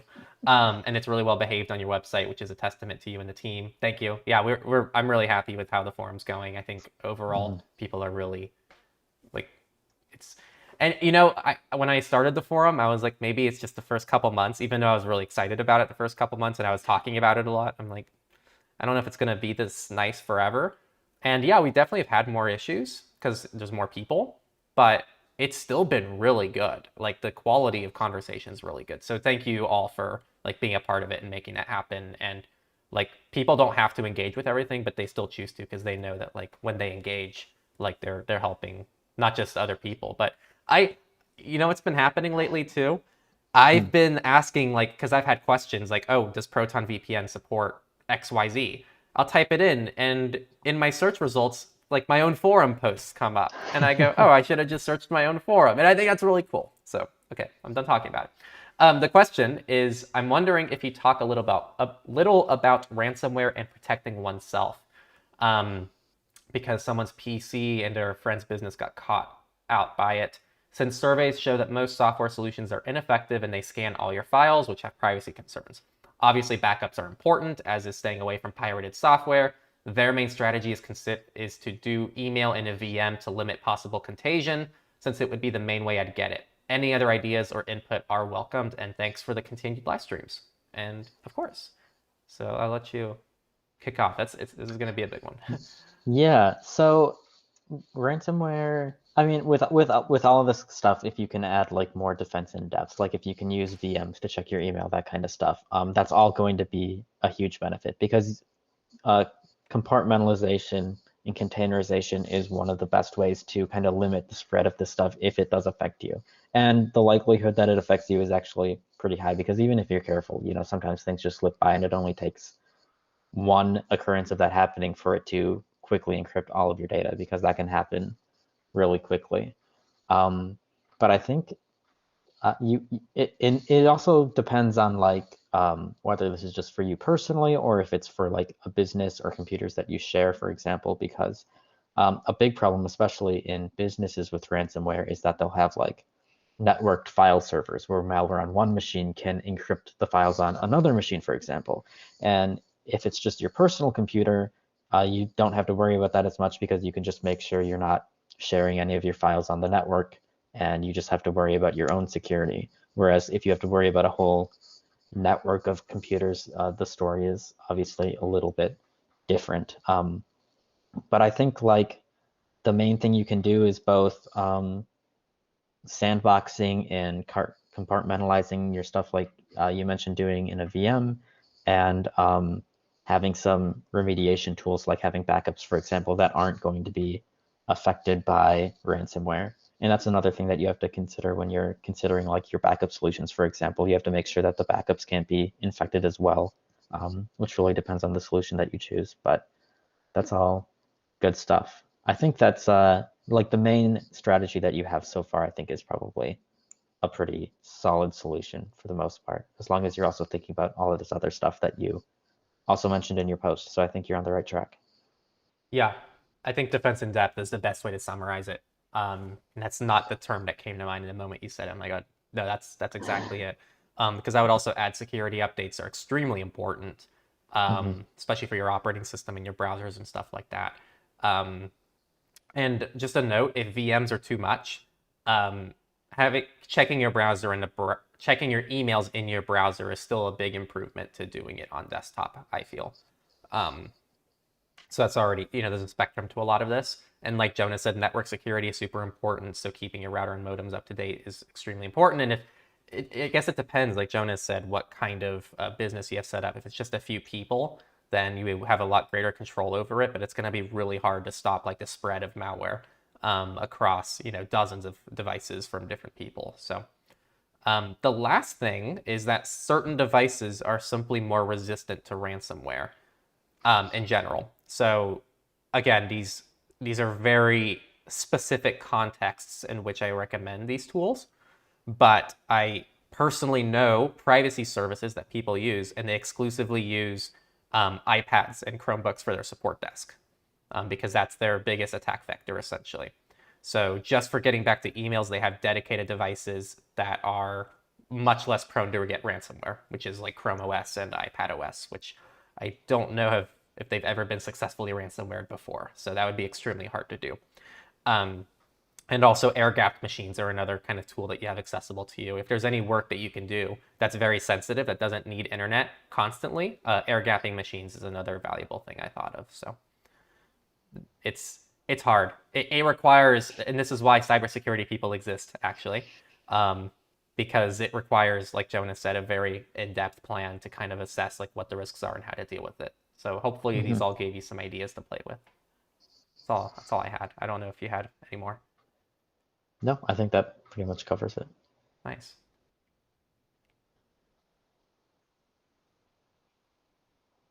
Next question is from Mohammed. Basically just looking for a Go Incognito V2 update. Do you have anything more to share with the No, people right now? we get this every month. It's pretty. I don't like to give deadlines because the first Yeah. version I gave deadlines and it came out way after my deadlines, and people were more upset. So it's being worked on. As I guess an update to share with you in the next few days, if not sooner. Hopefully before December is my hope. Our new website goes live, the new Techlore site, and that should link. I think it should link to our new course page. We have a whole new place where Go Incognito is going to be hosted, and it's all self-hosted now by ourselves, thanks to Jonah. And like we process the payments, so we get to keep everything internally. A lot of people who are doing Go Incognito or took Go Incognito already complained about Teachable, which was very fair. Teachable itself is not like the most privacy respecting platform, and they also have certain requirements that make things harder for people. And so we wanted to make sure that people had better resources. So Go Incognito will be hosted on that new platform, and that link should be live pretty soon. So we got Exciting that. stuff. Yeah. But in terms of the actual like project and when it's coming out, and I have not been working on it for 5 years now. For context, the first Go Incognito came out, I think, in 2021, fully, and I did not start working on V2 right away. So I've only formally been working on it for the last like year and a half, 2 years. So Yeah. that's about And it. it's coming along. It's yeah. Just gotta wait. Izzy or Lizzie? No, Izzy. I've noticed normal people like to automatically assume the worst is happening with their privacy, such as phones are tapping in on our in-person conversations without evidence, but telling them a simple step that has little, if any, negative impact, such as content blocker or password manager. People are heavily reluctant. I think given the option, people want simple privacy, but they just don't want to sit and change a bunch of settings and reconfigure a workflow. How do you approach these people? I'll start with that. How do I approach these people? Yeah, I have thoughts, so I can start, or you can start too. Well, to me, it's just like it really depends on what they are envisioning in their mind and what they want to do. The hardest part is getting people motivated to change in the first place. And I think that, you know, you, kind of like pointing out like real world impacts that some of these practices can have can make a big difference for some people. Some people just won't care, and it's a challenge to convince them to change anything. And sometimes you just have to accept that that is how it is in some situations because you can't like personally change the will of every single person on earth. You just have to like go out and give the best and most reliable information out there. And then sometimes people just have to decide on their own what they want to do. But I think pointing out like anything that you can do to ease the process for sure is a big thing. Sometimes you can just swap out like adding a password manager, for example. If they're using one already, like a lot of people use Google Chrome's password manager, and if you can easily switch them to an alternative that's more private and secure and cross-platform, like sometimes that just is simple ease of life improvements. It's the same thing with like Signal Messenger, for example, where I messaged a lot of people on Android and I'm like, hey, if you don't want to deal with SMS and the carrier in these random group chats, we can just use Signal, which works on both and has all of these features. So that's kind of the approach that I kind of take with more things. I don't know if I'm interested to know your thoughts and if you have a different approach that you take. No, I have a very similar approach. So I pretty much do the same thing where I try to not even talk about privacy with privacy tools because if they cared about privacy, they would have already been using them in the first place. So for me, it's Right. more about like showcasing things that make their life better. Um, and I will say, I don't think this is a privacy specific issue.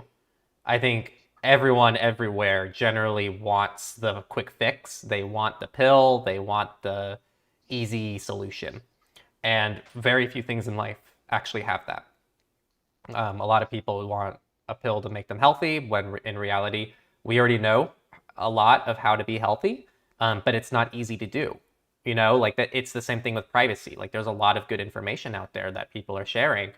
But when you look at how to do it, you go, well, that's a lot of work. I don't want to do it. So I do think that just getting people's foot in the door, like Jonas said, with just basic privacy tools without them realizing it is very good because then there's an association with, hey, oh, it wasn't hard to do, and oh, I actually already use privacy tools, so it's not weird, and I must also like be a part of this. There's no other analogy. I don't like to talk about this because it sounds preachy and it's not something I normally talk much on Techlore, but it's the only example I can think of.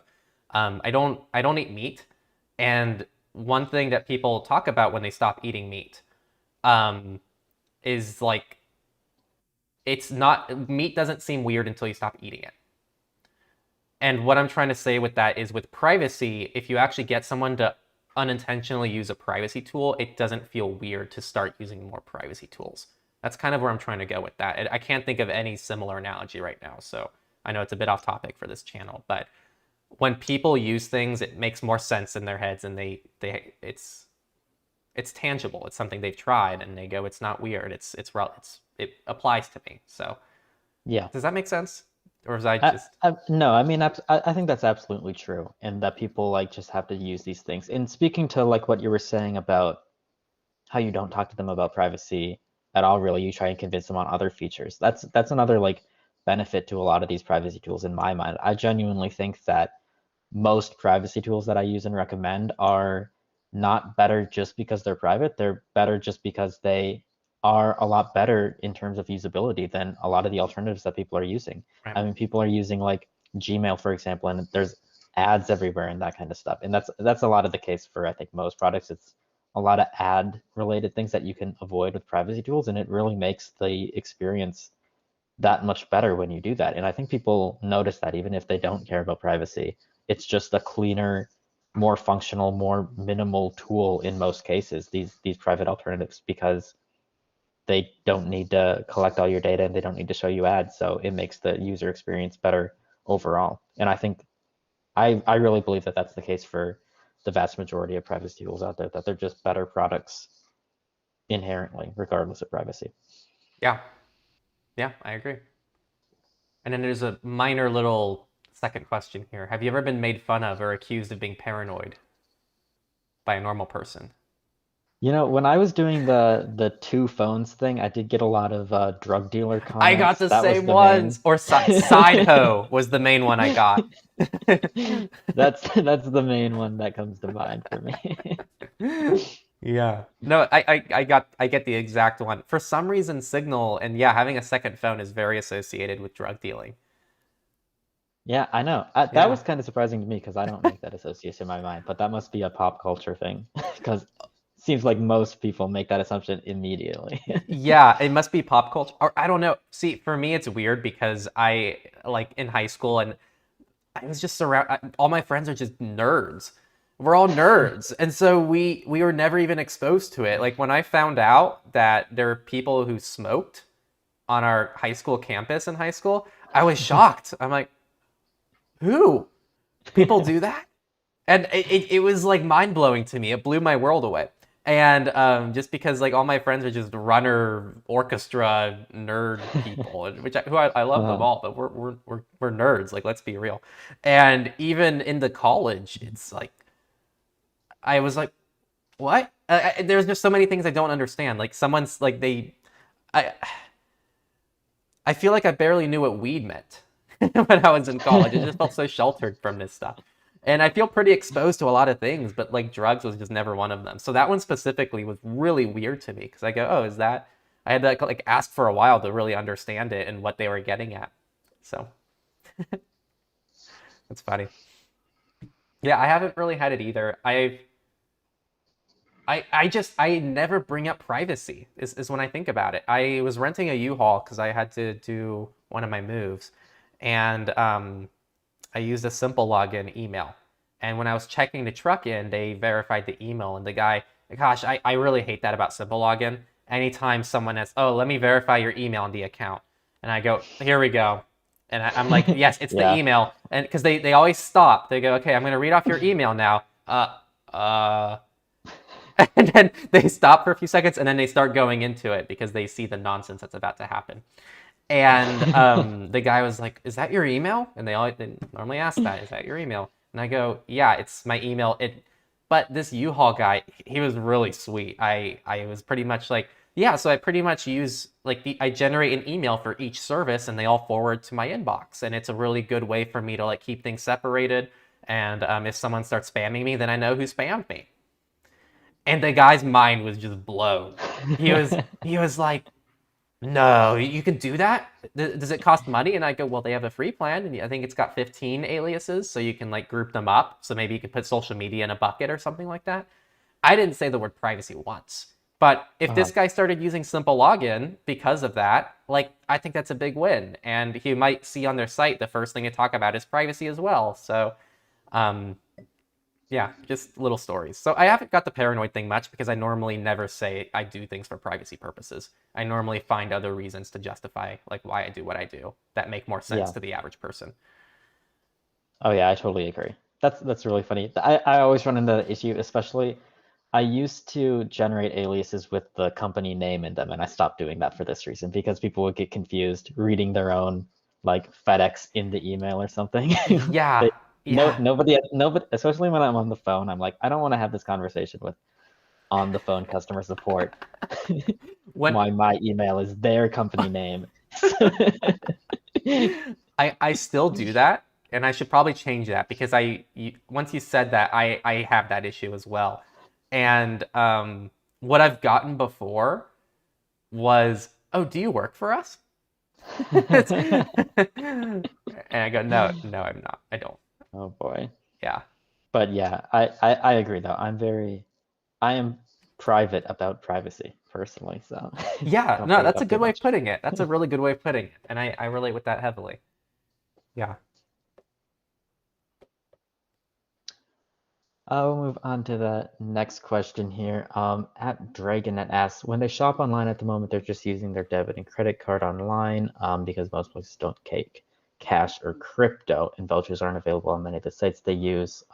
Shopping online more often than not is not going to be private from your bank just due to KYC and other banking legislation. But I'd like to increase my privacy and security for my details being stolen in attacks or leaks, or maybe even preventing a site tying one account to another. Um, Being in Europe, privacy.com is out of the question. The closest that I'm aware of is Revolut, PayPal, Google Pay, or just a secondary bank account that I add funds to and from as needed when they pay for things. Of these options and any others you're aware of, what are the pros and cons of these options for privacy and security? Um, is basically sums it up. Being in the EU is definitely makes it very tricky because the EU has a lot stricter financial regulations than the US, which is, I mean, you can debate whether that's a good or a bad thing, but it does prevent stuff like privacy.com from being really readily available. The thing I would look for first, and maybe you've already done this, is like whether your bank has virtual card services, or like if you have a credit card that has virtual card services where you can generate a new number for each site, kind of like privacy.com, but through your bank. Because a lot of banks more and more are doing that, especially if you have an online bank, where that's an option that many people don't realize is available to them. Um, the other thing is with this stuff, I guess if vouchers aren't available on many of the sites you use, it really depends on the sites that you're purchasing from too. Because like if you can purchase, when it comes to financial privacy, I think we always generally say that cash is king when it comes to this. And if you can avoid shopping online in the first place in buying things in cash or buying gift cards in cash and then using those to shop online, that's always better. Um, but yeah, it's tricky. I've looked into Revolut. Um, I don't think that they are particularly privacy friendly by any means. If that's like your only option, um, that might be viable because it does give you the virtual card protection where you can use that to maybe prevent sites from correlating your purchases, but it's not, their privacy policy wasn't great. Um, just like it isn't with PayPal or Google Pay. They do a lot of data sharing. I would definitely look into the privacy policies of any service you end up using. Um, but yeah, I don't know if you, off the top of your head, come up with anything for European users with this. No, and it's sadly I don't. There aren't many services I've heard of. But what I'll say, because this is an issue in the U.S. as well, which is the education around the services. Um, Something we've received. We got a angry email once from somebody who was like, "You guys recommend privacy.com on your website," and I tried to sign up, and they asked for my personal bank account and blah blah blah, and they were really pissed, and they're like, "Why do you recommend a service that asks for this information?" And I felt that's something I see a lot, which is people kind of misunderstand what services like privacy.com are supposed to do. They're not supposed to make you anonymous and not accept any information. They're still tied to your personal bank account. What privacy.com delivers privacy for is all the third party services. It's instead of you needing to put your debit card into 100 websites, you now put in 100 alias cards that don't have to be tied to you on 100 websites. And you can now just trust privacy.com to handle that information, which still has a risk, but it's much less risk, in my opinion, for a lot of people than to have to upload your information to 100 sites. So to kind of answer your question with, in my opinion, from like the pros and cons perspective, just ask what it's giving you privacy towards. Something like Revolut might give you privacy against third parties, very similar to privacy.com, but they might not have the best privacy policy themselves, but that might be okay because that's the best you can do. And that's better than the alternative. Um, Google Pay and Apple Pay would ideally be better because it's a bit more robust than Google Pay in terms of the privacy it provides. Um, Apple Pay is really nice for in-person purchases, and it allows you to, at least from a security perspective, use a different card number. It doesn't do a new card per transaction or per vendor, but it is a separate card number than what your actual card number is, and it's really hard to use those funds for fraud or anything like that, which is a really important thing to protect. So I think that just kind of being aware of where you're gaining privacy and security with each tool is just an important thing to keep in mind when you explore those options. But I I don't know if there's a lack of resources for this in Europe because there aren't services, so therefore there's no resources, or I don't know if that there just aren't enough Europeans talking about it. But there's a lot of privacy advocates in Europe, and there still isn't much happening from there. So my guess is there just aren't many services like privacy.com in Europe. No, yeah, that's something that like a lot of the European team members at Privacy Guides were looking at on the Privacy Guides forum, and there just aren't that many options because something like privacy.com just isn't there isn't a way to do that legally in Europe under their current banking regulations. It's Um, tough. is basically what it came down to. I see Dragon had a second question at the end as well that's kind of related about the data collected by your bank. Can they find out exactly what you bought, or do they just have to determine based on metadata? The answer to that question, it really depends on the merchant you're buying from. So in most cases, your bank is only going to get information about like who you're purchasing from, the merchant themselves, the billing zip code, and the transaction amount. In some cases, they might get a bit more detail, like how much the sales tax was or some other stuff. But some merchants will provide to banks and other payment providers what's called level 3 transaction data, which is something that if you're interested in this topic, I would look into more, just search for more information about that. But that could potentially include really detailed information about what you're purchasing, like the type of project you're purchasing, maybe what the product is specifically, how much you bought. And banks can work together with merchants to get that information. Like I think Amazon will provide that information to banks if they're registered with Amazon and they have some kind of partnership. Banks can get that level 3 transaction information and see all that stuff. And other merchants will do that as well. So if that's a topic you're interested in, I would definitely look into that more. But it's definitely possible, even if that doesn't happen for most purchases. It's a thing. Oh, interesting. That's Yeah. not something I've read much about, so I need to dig into that. Next question is from Anonymous One. They wanted to get our thoughts on the EU Product Liability Directive and its implications, which include the following: liability for software vendors, which makes them responsible for defective software, including security flaws. They also say open source software, while it's exempt from direct liability, companies that use it can still be held accountable. Could this lead to more businesses investing in improving open source tools? And the previous question was, do you think this will encourage companies to focus more on user privacy as well as security? There's also impact on AI systems. So providers could be liable if their systems cause harm, like spreading false information. Will this affect AI safety and transparency? And since the directive applies to any company selling in the EU, including those from Asia and the US, do you think it could impact global markets or encourage other regions to adopt similar regulations? EU member states will have 24 months to transpose the directive, and they expect to see these in the end of 2026. That's a big one. I haven't looked too much into this Me neither. myself, although this summary that you provided, It's it quite all good. sounds pretty good. It's good to know that they've carved out like exceptions for open source or freely available software specifically, because I think there's a big difference between using some free tool that you found online that's made by the community versus using software or a product developed by a huge corporation who absolutely should be held liable for how that product is used. So it all seems like good stuff. There's a couple of things that I'd want to look more into, like the impact on AI systems, if that applies to spreading false information. I'd want to know more about how that works, because that, with this kind of stuff, there's always the risk of government overreach in my mind.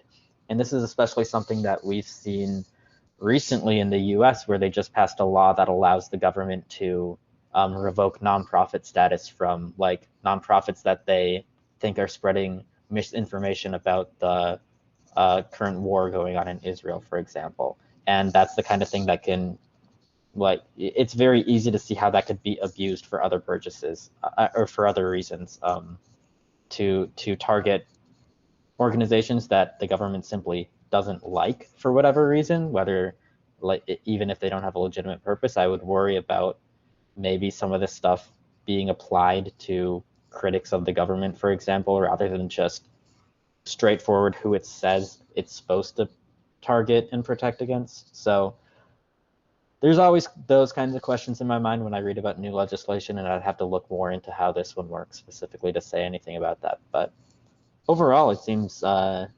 interesting, and I'll have to read more about it. Yeah, It I sounds haven't. like you haven't. Yeah. No, I haven't. I haven't even heard of this yet, and so this is my first time reading about it and hearing and reading the summary. So Yeah. I don't have anything else that you didn't already say. I think that's something I just have to read more into to get my own thoughts. But it seems like a really interesting proposition. Mm-hmm. We'll move on to the next question. A privacy founder who's a regular on the forum, thanks for posting, Woo-hoo. asks, will you host any web tunnels to help bypass censorship? Web tunnels, for context, are a new type of Tor bridge that people with censored internet connections can use to connect to Tor. They need them to be hosted by website operators, like, for example, potentially the Techlore forum, where it'll look like they're just connecting to Techlore, but in reality, they're accessing the Tor network.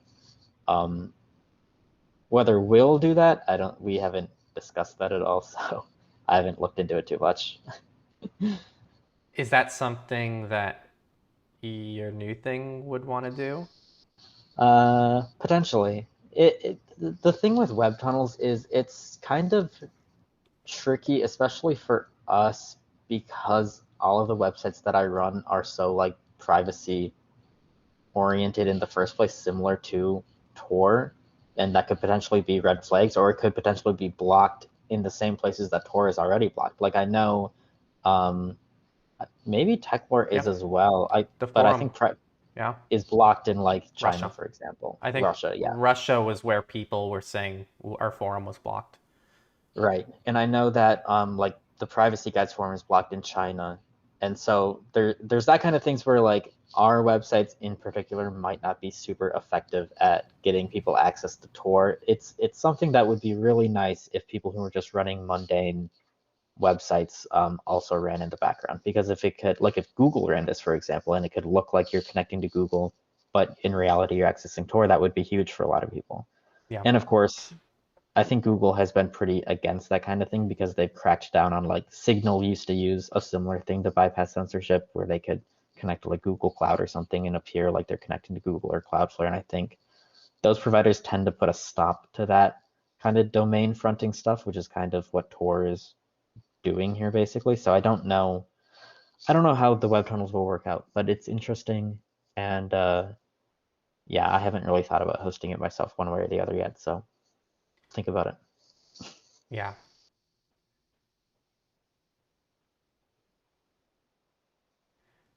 Um, Next question. I'm just gonna summarize it. It's pretty much thoughts on like privacy and surveillance with a Donald Trump victory. And honestly, it's just really hard to know. I don't can anyone really I don't think anyone even on both ends of the aisle. I don't think people who are opposed to Trump or support Trump know what's like planned or expected because he says a lot of things and it's hard to know what's legitimate. So this is one of those like speculative questions that I frankly have no idea. Yeah. I don't know if you have. No, I don't really have anything to add because I feel like, I mean, my personal kind of view, I don't want to like make this too political, but I actually think that Donald Trump doesn't really have a lot of viewpoints himself or policy viewpoints when it comes to privacy and stuff. I think that what he had done in the past and will probably continue to do in the future is just go with whatever his supporters tell him to do. And that could really be anything. I don't think it's predictable. I don't think he has a solid position on it, so it could go either way. Yeah, I think it's really hard to make sense of it. Yeah, so I guess we'll see. It's something we'll watch for. I mean, ideally, people who are already aware of privacy are already know what to do. Yeah, And even if things get better or worse, like there will be things that we can do regardless. So, um, yeah. yeah, I will say I'm definitely not optimistic about like sweeping privacy regulation like GDPR coming to the no. US. He's never I wouldn't. talked about that or proposed it. The only thing he ever said is he didn't like the Patriot Act when he was president. But I don't think anyone's going to get rid of the Patriot Act. That's not going away. Um, and yeah, a lot of people are not big fans of the Privacy Rights Act. At the end of the day, I think most people across the aisle agree that a lot of US politics is roped up in corporate money. And these companies don't want regulation right now federally.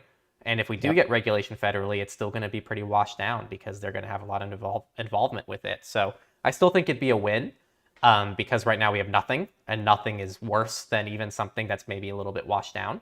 But I'm not hopeful we'll get a GDPR equivalent in the US federally anytime soon. No. So. Looks like we're on our last question on the form here. I was looking into. We already did the Techlorians earlier for people who just tuned in.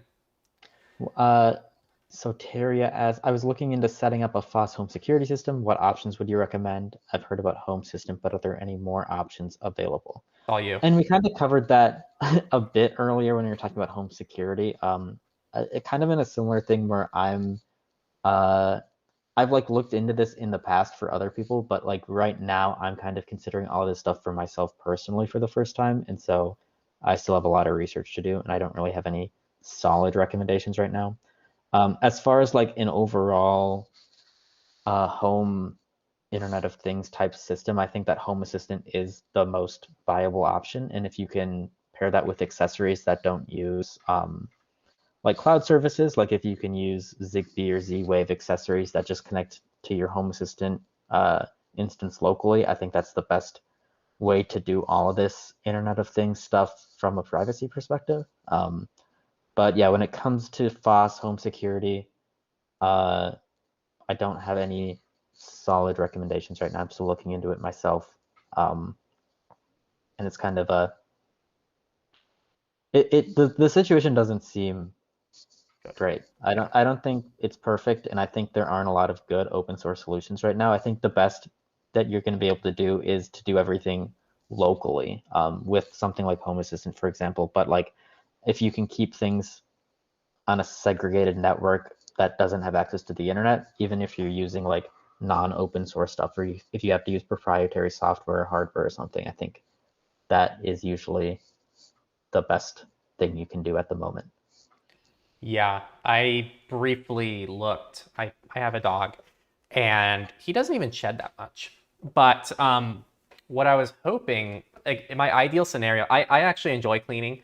I know that might be a hot take. I like vacuuming. It feels good. It's nice to like see a floor dirty and like clean it up. I get a lot of value from that. But I also don't want to do it twice a day, every day.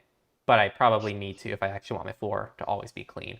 So in my head, like running something like a robo vacuum once a day would be really nice. And it's a good balance of like, I still have to do things. I don't just have robots cleaning my place for me all the time, but I also don't have to do it constantly and have to deal with like dog hair on my feet constantly.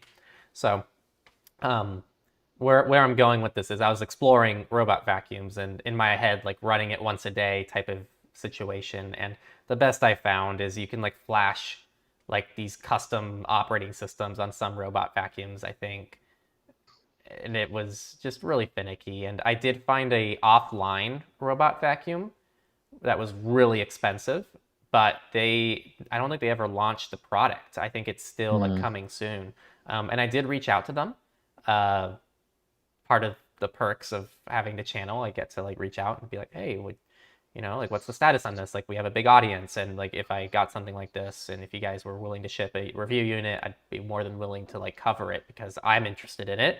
And I think a lot of people in our community would love to see an offline, privacy respecting robot vacuum, and I never heard back. So I'm the one like smart device I wanted to buy led nowhere. So I don't really have great recommendations, sadly. Yeah. And now the live chat. Thank you all for your patience.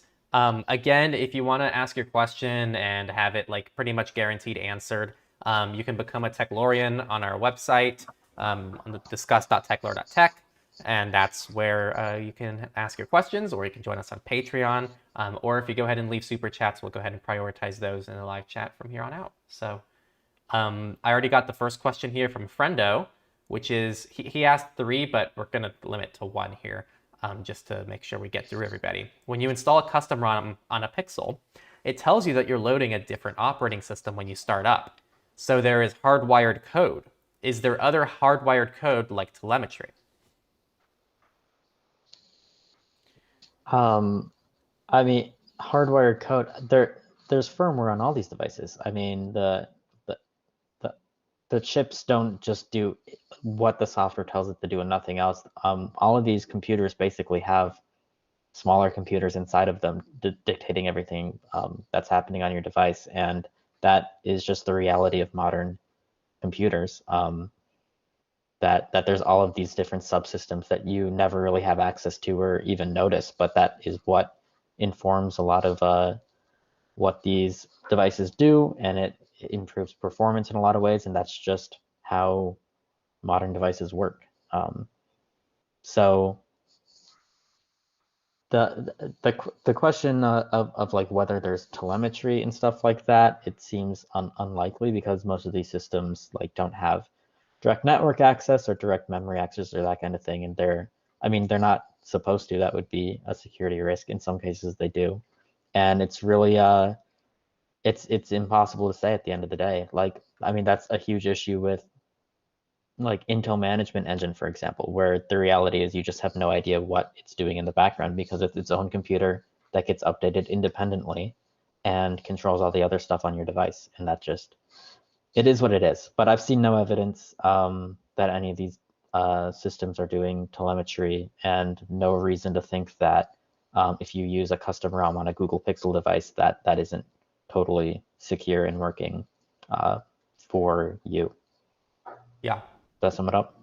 Yeah, I know. And again, it's one of those things that it's tough. I think some people in the space are a lot quicker to just assume that there's malintent and that there's a possibility of wrongdoing. And we don't take that approach as much. For us, it's more like, well, we want to see the evidence of something going wrong. And each approach has pros and cons. I mean, the approach that the other people take means that, even if 9 out of 10 things they suggest to do don't matter and are a waste of time and a waste of money, they might get one thing right occasionally, right? Like they'll say that this crazy thing is happening, which isn't actually happening, but it turns out, it to be true. Whereas on our ends, we'll recommend like, 10 evidence-based things, and then 9 of which are extremely good, and then one of which is like, well, you missed this one thing because we didn't have evidence for it and we couldn't predict this happening, pretty much. So it's just different approaches. So I think we're more conservative in our recommendations, and there's just no evidence for this. It's easy for researchers to analyze network traffic leaving devices. So it would be extremely easy for researchers to see that there's like hidden telemetry on these devices. Even though they are black boxes, they're not black boxed enough that you can't see what it does after the fact.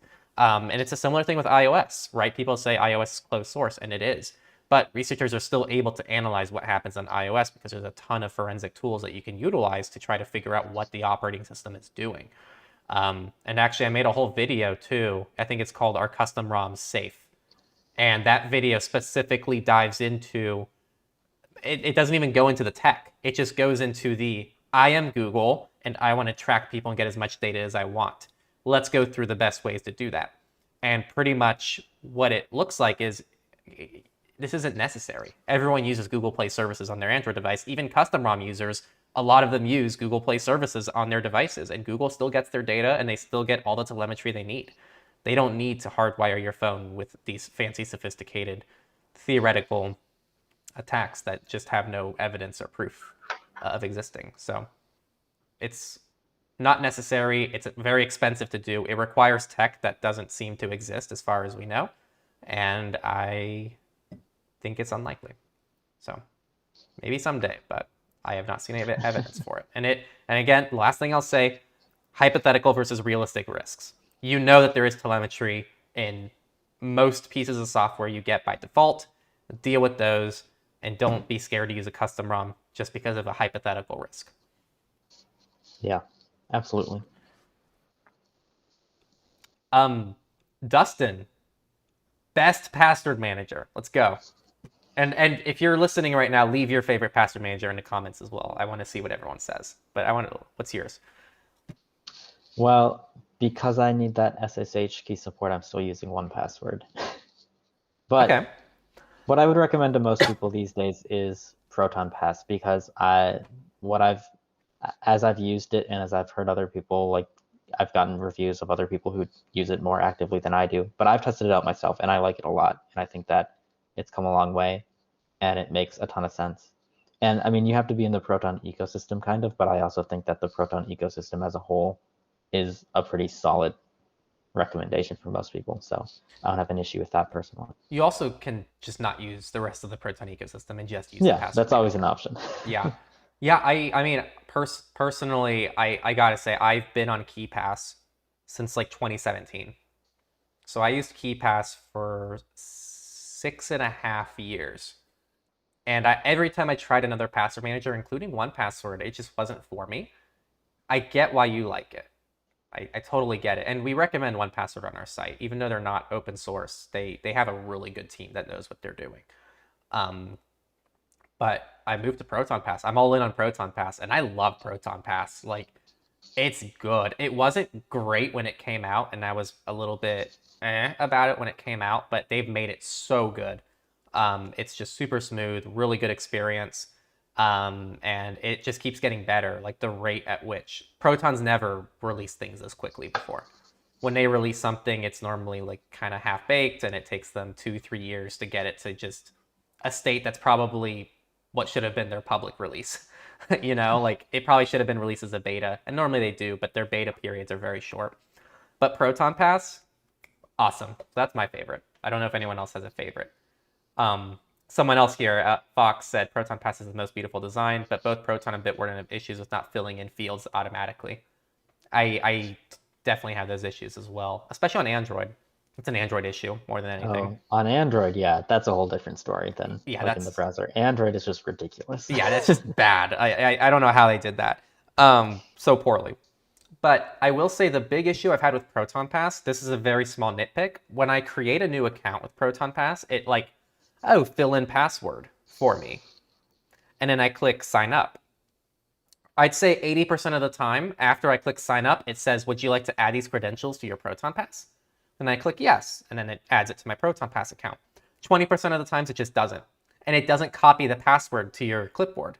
Mm, So once you register, you lose the password it generated, as far as I know, unless it shows historical data somewhere I haven't found. So that's a yeah, serious issue that really bugs the hell out of me because then the first thing I do after I create the account, if the pop-up doesn't happen, is I have to go in and change my password again right away, um, which is just annoying. that is a huge that used to be a huge problem with 1Password. It might still be. I don't pay attention to it as much because I ran into that issue so much that I now just always copy my password to the clipboard anytime I autofill for a new account. And That's then I smart. manually check as soon as I register, even if it doesn't prompt, because um, yeah, it's I don't know why password managers can't just save whatever you autofilled, but whatever. Yeah, and I guess I try to do that too, and sometimes I can do it. So I've gotten in the habit of when it generates a password, I try to copy it before I click register for an account. But some web pages don't let you do that. Some web pages don't give you the visibility icon to view your Oh password. yeah. And on No, those, you can't copy it because Proton Pass doesn't give the option to copy it. There is no copy, like fill and copy option. yeah. And the service doesn't let you do it. But did you? Okay. I don't know if this is built into Chromium now or if it's a Brave specific thing. But I was on a website recently and I was trying to autofill, and it wouldn't let me autofill. It wouldn't let me paste. It was one of those annoying sites that don't let you copy paste the password field, Yeah. which is ridiculous and it's just awful for so many reasons. But I saw I right clicked for whatever reason, and I saw a force paste option in Brave. Oh, And sure enough, I clicked force paste and it forced a paste into an entry that didn't allow me to paste. that's That's great. I've never seen that before. Wait, that's awesome Yeah, though. I'm gonna check right now if that's like a Brave browser thing or a Chromium thing. I'm gonna have to look into that. No, it was Yeah, awesome. for websites that don't give that, what I've done is I mean it's really annoying having to sign up for those sites, but I'll have to open my password manager. I'll generate a password in the password manager and then copy and paste it instead of doing the autofill a new password thing. Um, just to avoid potentially this issue. Yeah. No, this is a Brave specific thing. I just found the GitHub pull request for See, it. Let me. Brave does a lot of cool things. Yeah. So here's what it looks like for those watching. It's so you see paste here. Let me see if I can change it to show my cursor. One sec. There's my cursor.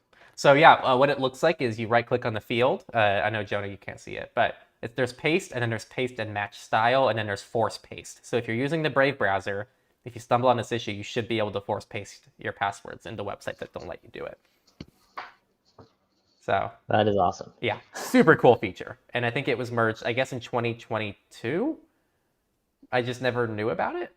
Um, I find it hard to believe I just never noticed it though. Yeah, Huh. it was released in 2022. I just never knew it. So. I really wish, I mean, that should just be an option in every browser to like disable. I don't understand a single legitimate reason to disable paste. Like There's no I valid have no reason. idea why a website would want to do that. I think it's one of those like BS cybersecurity things, like force changing passwords, like things that are just Mm. normal in the industry that maybe like someone who's like still running on very traditional information that's not really accurate anymore. Like before password managers were a thing. Um, but yeah, there is no good reason I can think of either. It's just not good practice. Okay. Do you see? If you see any comments, do feel free to just spit them out. Yeah, now I'm looking through.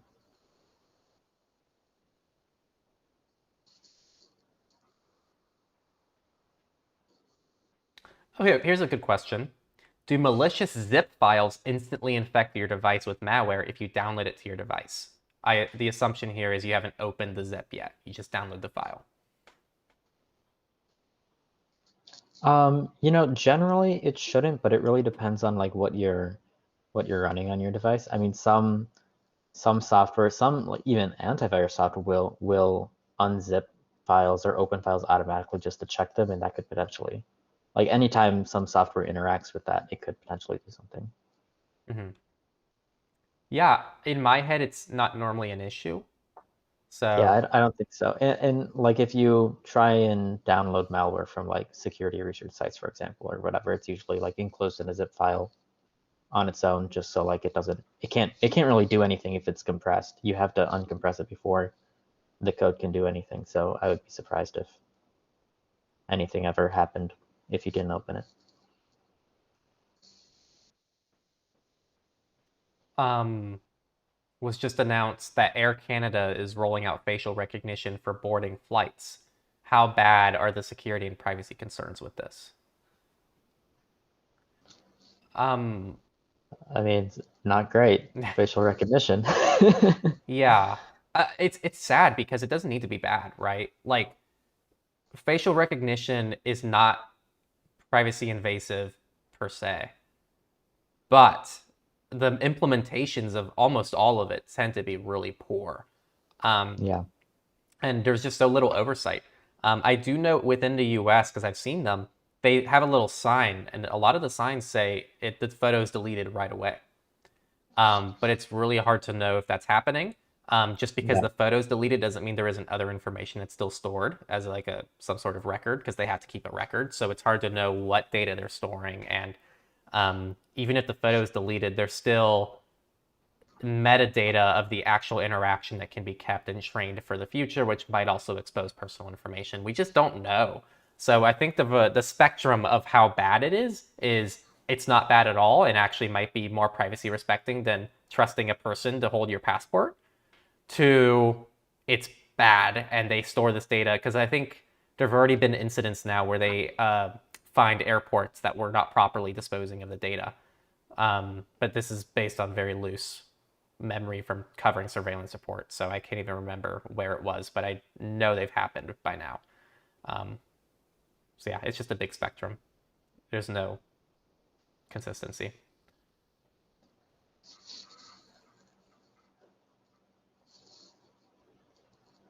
I have a question for you, Henry, that's not in this chat. But I just remembered we could have covered this earlier with the stories, but I just remembered it now. Did you read the 404 Media article about that new phone carrier called Cape? That kind of works like Invisive, where it randomizes your IDs basically, like your IMSI and stuff, like every 6 hours or something. Didn't read about it, no. Um, there was an interesting article. Apparently, they're releasing to the public soon that you should check out. It's very similar to like what Invisive was doing, but it doesn't just randomize the IMSI. It randomizes the IMEI and other identifiers too. So it seems like it covers everything that Invisive didn't. And they have like a custom phone to support this functionality, I think. But it seems like an interesting new product when it comes to like carrier security. Yeah, no, it'd be nice to see something like that. But I'd Yeah, have to read into it and see how it works. I'm very skeptical of a lot of them so far. yeah. Um, It'd be cool though. I just wish there were more like private phone options out there. And it's always a sticking point when it comes to privacy for me. It's hard to use mobile phones privately. yeah, yeah. Even a lot of the custom options, there's a lot of limitations I've found, and there's also just hardware limitations, especially, um, which I know is a big issue, especially with the Pixels, because Pixels aren't sold in that many countries around the world. Um, Yeah. so it's a tough one.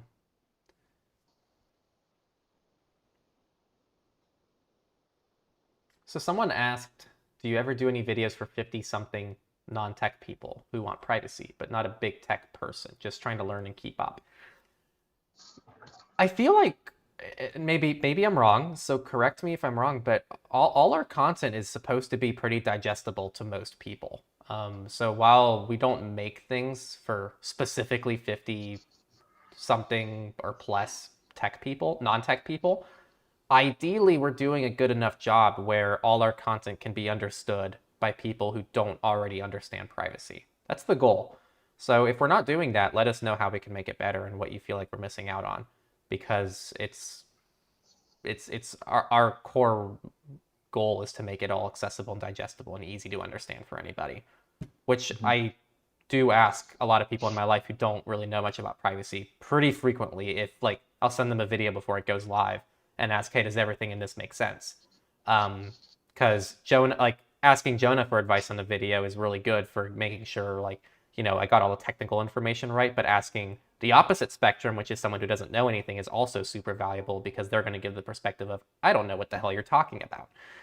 And that's super Right. good as well. So again, just let us know because we're trying to do that already.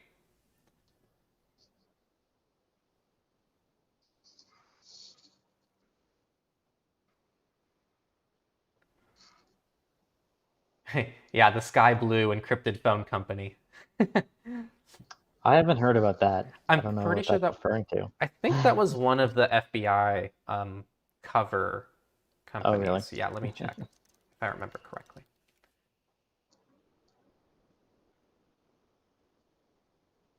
It's not coming up in my.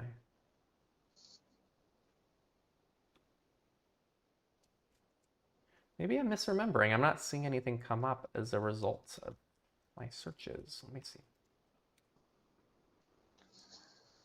Well, if it's an interesting story, I definitely link to it on our forum and we can have a discussion. Yes. Oh, no, that was. So no, it was Anom. Yeah, heard of them. But I thought that the Sky Blue was another one of those. Maybe it's not. Sky Global. Shutdown of Sky Global.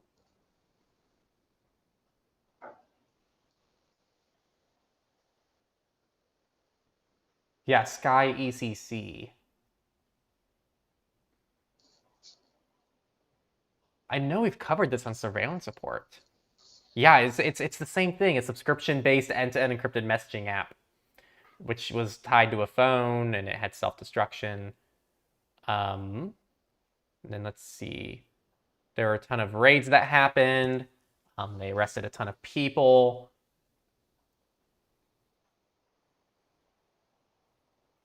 But I don't. Oh, okay.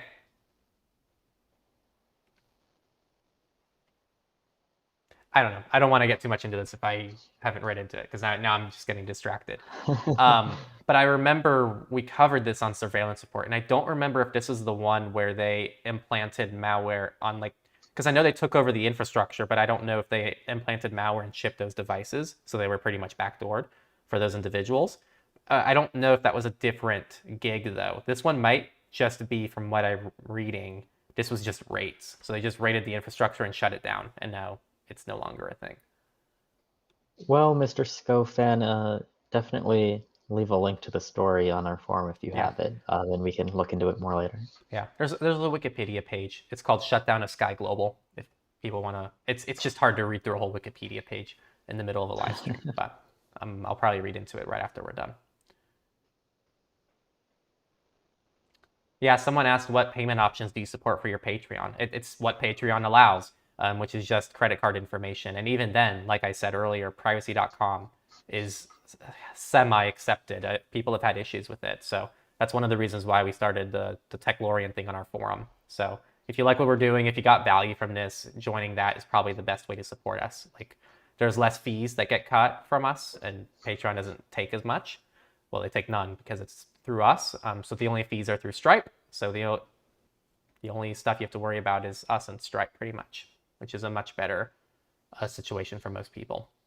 We do accept Monero tips. Oh, I never even checked XMR chat. Oh boy, I bet there's a ton of messages you missed No. now. No. Because we also do, so you can ask us questions with Monero with XMR chat. But I don't think we got anything. Yeah, we didn't get anything. So yeah, next time if you guys are listening and you do want to ask a question, but you don't want to do the Techlorian thing or the Patreon thing, that's where to go. You can send us just a Monero tip and leave a question with it. Let's see. Michael C. said, I try to encourage people to switch to open source solutions using the appeal of financial savings. NewPipe is more private than YouTube, and it also doesn't cost $140 a year. And I think that's a pretty good option for most people. I try to steer away from that for the most part. It definitely depends on the product, because at the same time, a big issue, like when it comes to the internet in general and privacy, I think, is that it's really hard for people to like sustainably make content without getting any kind of revenue in some form. Like, there can't be an expectation that everything on the internet is available for free. And I really would like to see more like subscription alternatives or other alternatives when it comes to revenue, that's besides just privacy invasive ads, whether that's making it easier for people to get sponsorships or whatever. I don't know. I agree. But yeah, if financial savings is going to appeal to the person you're talking to, I would definitely use that, because that is definitely the case in a lot of cases. Yeah, it's a really hard issue, and Yeah. people they have this expectation for things to be free, but I think that expectation has also led to where we are today. And Yeah, absolutely. yeah, and it's not good because it makes it harder to break from that system. So one of the questions we get sometimes is, how come there aren't more PeerTube creators? And the reason for that is because there's no revenue model with PeerTube, and people don't want to give money. And to this day, and this is one of the reasons why we try to have all these options for you guys. To this day, like, most of our income comes from YouTube ads and sponsors and affiliate links. And we try to diversify because, in my opinion, having any major source of revenue is always a conflict of interest. Even if it's only community supported, you still have a conflict of interest now of trying to have the largest community and put out the most like clickbaity type of content to get the most people involved as you can. Whereas if you have more security, you don't need to do that as much. So I think I'm getting really sidetracked. With PeerTube, if we want better PeerTube creators, we need to normalize like setting people up to make a living off of it. Because making videos takes a lot of time, hours and hours and hours and hours of time. And people aren't going to just do that for free unless they're very passionate about something. And even then, I think they're going to do better work if they have better resources and they're able to dedicate more time to it. And PeerTube doesn't just not make people money, it costs money in a lot of situations because it's not free to use. So with Techlore, we take a loss on our PeerTube server for the most part. Like we just host it because people like it and we're able to. But if we just started on PeerTube, we wouldn't be where we are today. So it's a tough one. I don't know. I'm getting tired, so I think my points are making less and less sense and they're less cohesive. But I agree with you is my point. Sorry. Sorry, everyone. Let's see.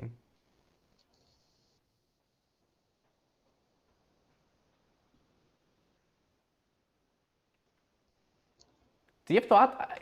I've actually never used it. Have you ever used NordPass? Used it? No, I've not. But as far as I know, see, this is part of like my criteria when I am choosing services to begin with is I really value transparency from the companies who are making these products. Like I like Proton, for example, their whole leadership team is public and you can put faces to these names and they're there and I think you can hold them accountable. And it's the same with like Tor project, for example. It's the same with Signal. It's the same with pretty much all of these reputable products, which is that like I just really think that privacy is something that's really important for individual people to have as a right, but um, I don't expect it. And I think it's even a bad trait when it comes to like companies being private or like trying to hide things about themselves. And I think that Nord, for the most part, is largely a very non-transparent company, and they're kind of just like headquartered in Panama or something where there's not a lot of oversight and there's just not that level of transparency into their company as there is for something like Proton, for example. And that's why I kind of disqualify solutions like that right off the bat personally because I don't trust that kind of setup as much. Yeah, I have heard good things about the interface, which I would hope because Nord is definitely targeting, I think, just the average person, and the average person wants things to look and feel nice. Um, Mm-hmm. but yeah, I have a lot of similar reservations with Nord. Of course, everyone's heard of all the sponsorships and all of the like agreements that they form. And we used to have a Nord affiliate link. We never did a sponsorship with them, but we used to have an affiliate link with them. But outside that, like it's just they're not a very transparent company. Even behind the scenes, when we were an affiliate with them, they were always kind of a closed book. And I remember even as an affiliate, um, on our YouTube channel, I don't know if I ever told you this. There was a scam going, or not a, well, I think it's a scam, but there was this thing going around where we don't get these spam comments anymore on YouTube, but what people did is they set up spam bots on YouTube that just typed in, go to Google and like enter this random keyword. And it was so random. It was like KD430. It's like, oh, check out KDT40. And we're seeing similar ones now, like on NKBHD videos. You'll sometimes see like, oh, have you heard of this on Twitter? And if you go on Google and type it in, it's meant to take you to like this random search term that they paid to be in the top for. So what this Mm-hmm. was because I dug into it because we were getting a lot of comments about it, and I was like, this is clearly some kind of like bigger thing. So I put it in to a search engine, and I clicked it, this random term, and what it was just a NordVPN. It was a copy of the NordVPN website that was just redirected from there, from an affiliate link.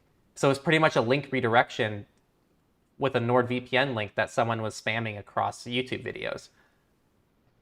I reported this to their team, and they got back, because I'm like, this clearly can't be okay. They got back and they said they're not violating any of our affiliate policies. Yeah, And I it's go, stories like that where it's just like, yeah. We put so much time, like no one has affiliate protocols that I've seen on YouTube. We have them. anytime we use affiliate links, we use them opt-in. So they're like labeled as affiliate links, and we put a non-affiliate link next to it.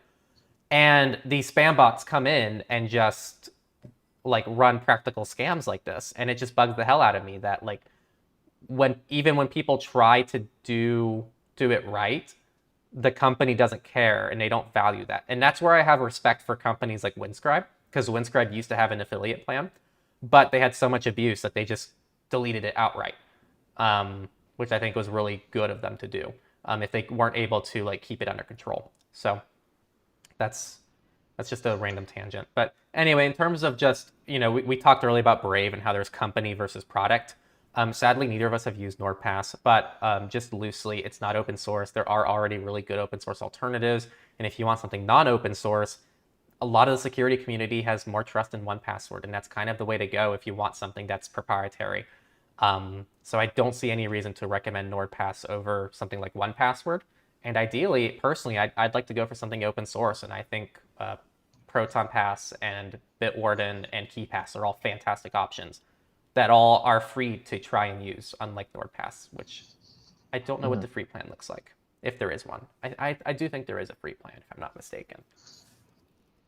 But I think we hit that one. Now I'm curious. I'm looking at their pricing.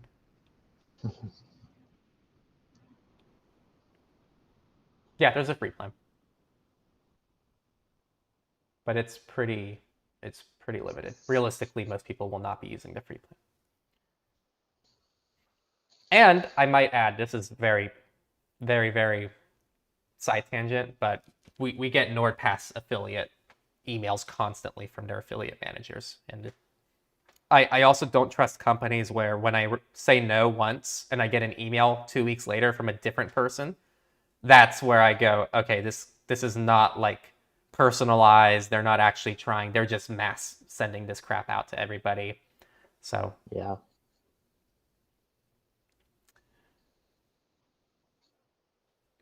what is the best Linux distro for privacy? Jonah. I feel like do we cover that every stream? There's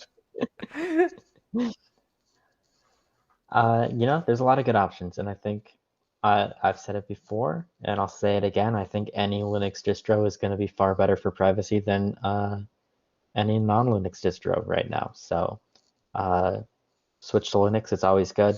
If you want me to choose one for you, I would use Fedora. It's what it's what I've stuck with for the longest time, and I like it a lot. Good answer. Push like button, please. Yes, please do. I'll also give some emojis while you're at it. Oh, I got one. Whoa, no way, no way. There they go. Was that you?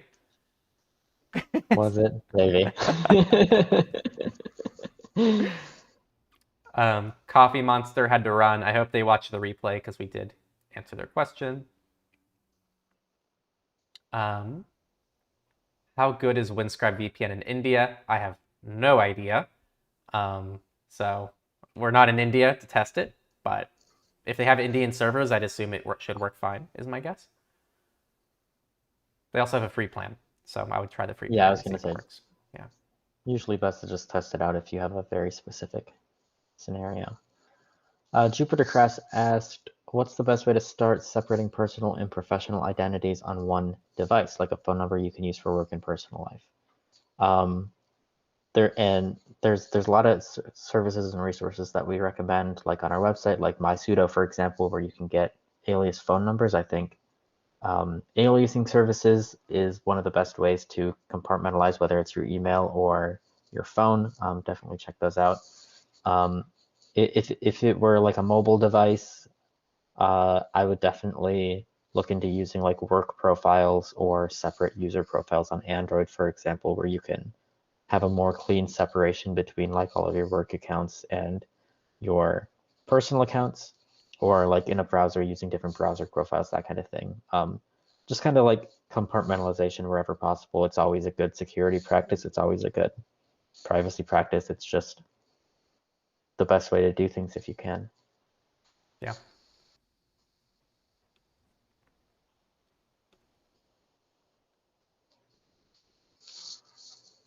Yeah, Proton Pass does have a lifetime subscription, which on that note, we just made a Black Friday video. So if you haven't caught that, we just kind of summarized.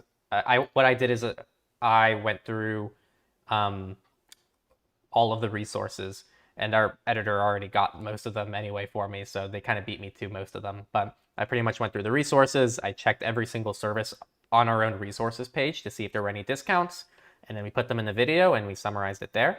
And that's the video. And we talked about like Proton Pass and their options, as well as the Proton Suite. And I think someone earlier, I don't know if I skipped that one or not, but they asked, is the Proton like subscription Black Friday deal worth it? And that's a good question to ask yourself, I feel. Because, you know, a lot of people like the Proton Suite. I use the Proton Suite. But some people don't like it. Some people don't like Proton as a company. Some people like to get individual services. They'd rather get Tuda for email, and they'd rather get, I don't know, sync.com for their cloud, and then they get Nextcloud for their calendar and everything else. You know, like you can mix and match services. So it's really your call. I think Proton is overall a really good place to be, though. So if you're already looking at it, and I wouldn't buy it just because of the discount. I think the discount is Yeah. for people who already wanted to get it and they want to get it for a cheaper discount. So don't just buy something because it's a Black Friday deal. Which I I hope was just we about to also say got that. across in our video as well. Yeah, go ahead. Yeah, because I think that's a good Black Friday rule in general, and especially when it comes to subscriptions, and especially when it comes to Proton subscriptions, because Proton is notorious for doing these discounts that don't renew, so then you're going to be paying full price anyways. And I think you just have to be comfortable with, like, you're getting into Proton. If you're willing to pay full price for it, and you think it's a good value, which I think personally for a lot of people it probably is, then you should definitely do it and get a discount when you can. But if you're only doing it because of the discount, it doesn't make a lot of sense. And it's really easy to save 100% on Black Friday on all sorts of things by simply not buying them in the first place. I think just holding off on all of these deals, if they don't make sense for you in your situation, is always the best move for the most part.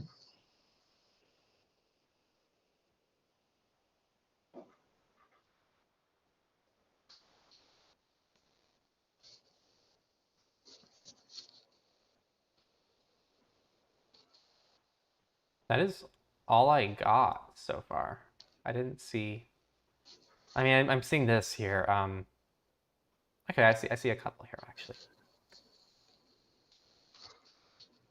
My Yeah, chat's kind of like glitching out, so I'll just take your word for it. That's yeah, probably close to the end. yeah. We're pretty close to the end, so definitely like last call for any questions. We're probably about to wrap up here.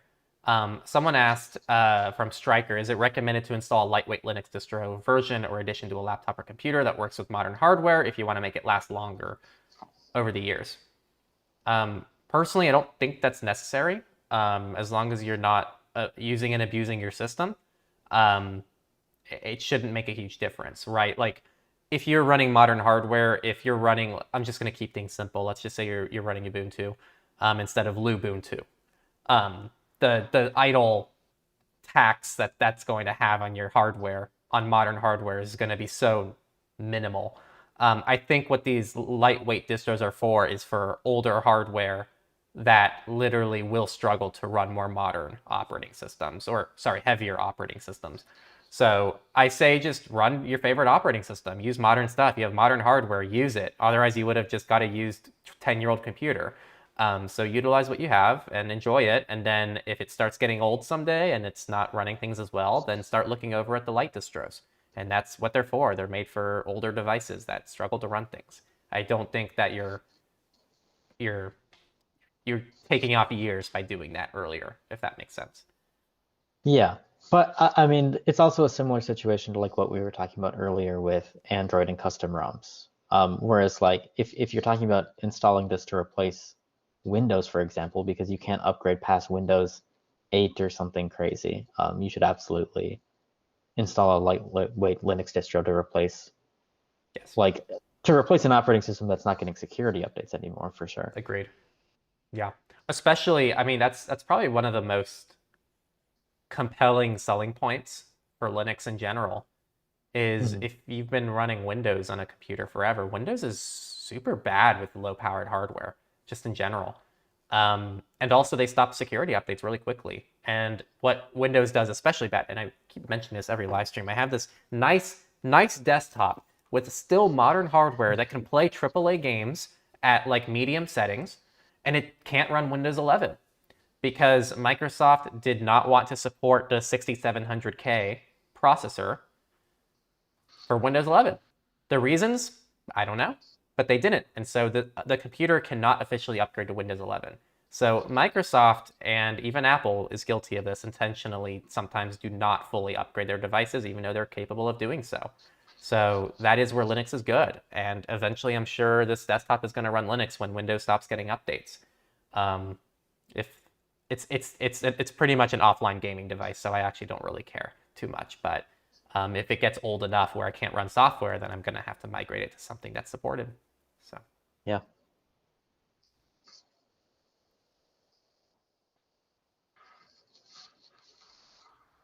okay, and then let's make this the last question.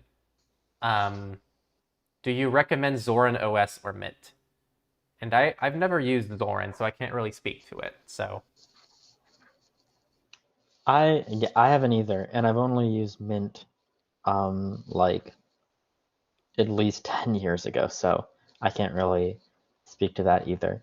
The thing is like with a lot of these Linux distros, the further that you're getting from an upstream distribution, the more things you have to worry about.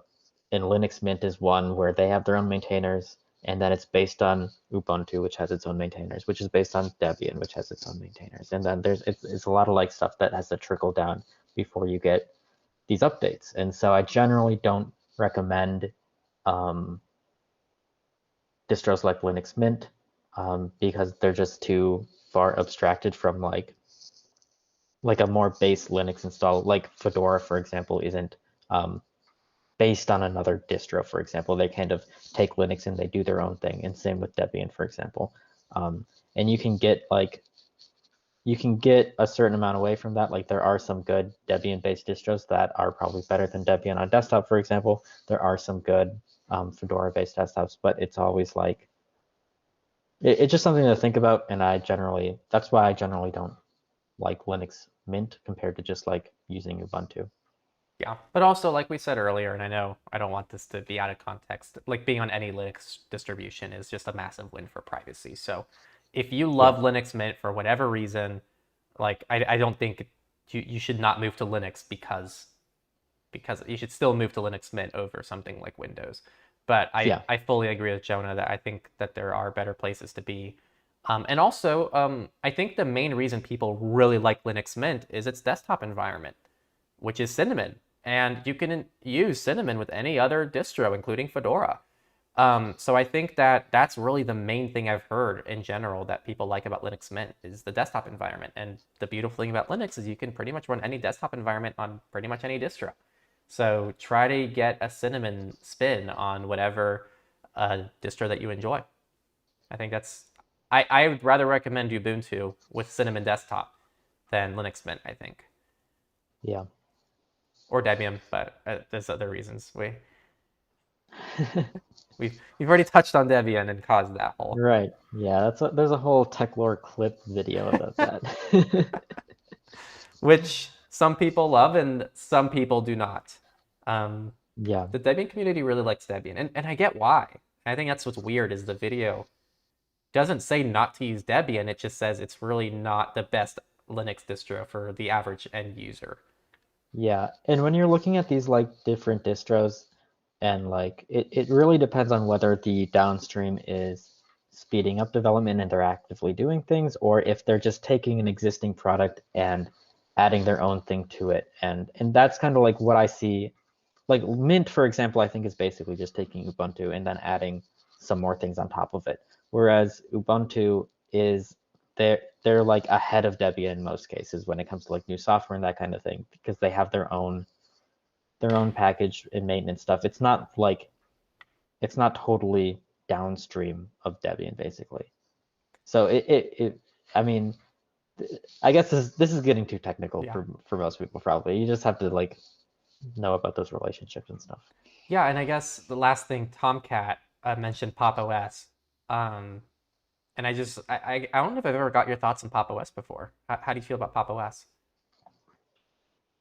It's a similar situation where like it's not something that I would use or recommend for similar reasons to like why I wouldn't use Mint, but I would still um I still think it's great if you're using it compared to like Windows, especially. And I think the nice thing about Pop! OS is that like it comes pre-installed on some hardware, for example. And if that's like, if you're getting a Linux laptop and it comes with Pop! OS, for example, I'm not going to be like, you should uninstall that and install Fedora. You have to be private or anything like that. I think that you're fine, and I think that's something that needs to happen more, which is having Linux like pre-installed on different devices because that's how you really get people to use it.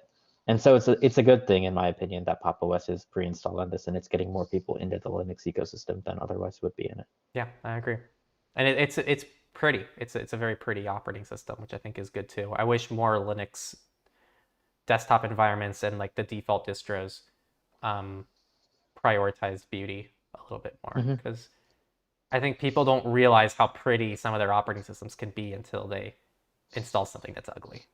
And let me tell you, Cubes is ugly. Oh my God, is it ugly? Oh man.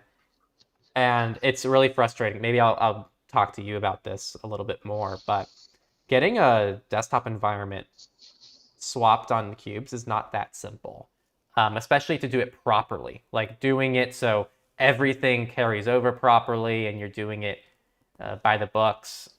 Yep. It's a little bit frustrating, and I just want it to not be ugly. It's an eyesore to use and look at, and it just doesn't need to be that way. Because Cubes is very, very technical and very advanced, but it can just do that behind the scenes, in my opinion. There is no end user feature that needs to be as complicated to use in Cubes than it currently is, and I actually think that's a usability issue with Cubes. I don't think that's a feature, which is how a lot of people in the Cubes community paint QubesOS. They say, yeah, it's advanced, and that's the cool aspect of it.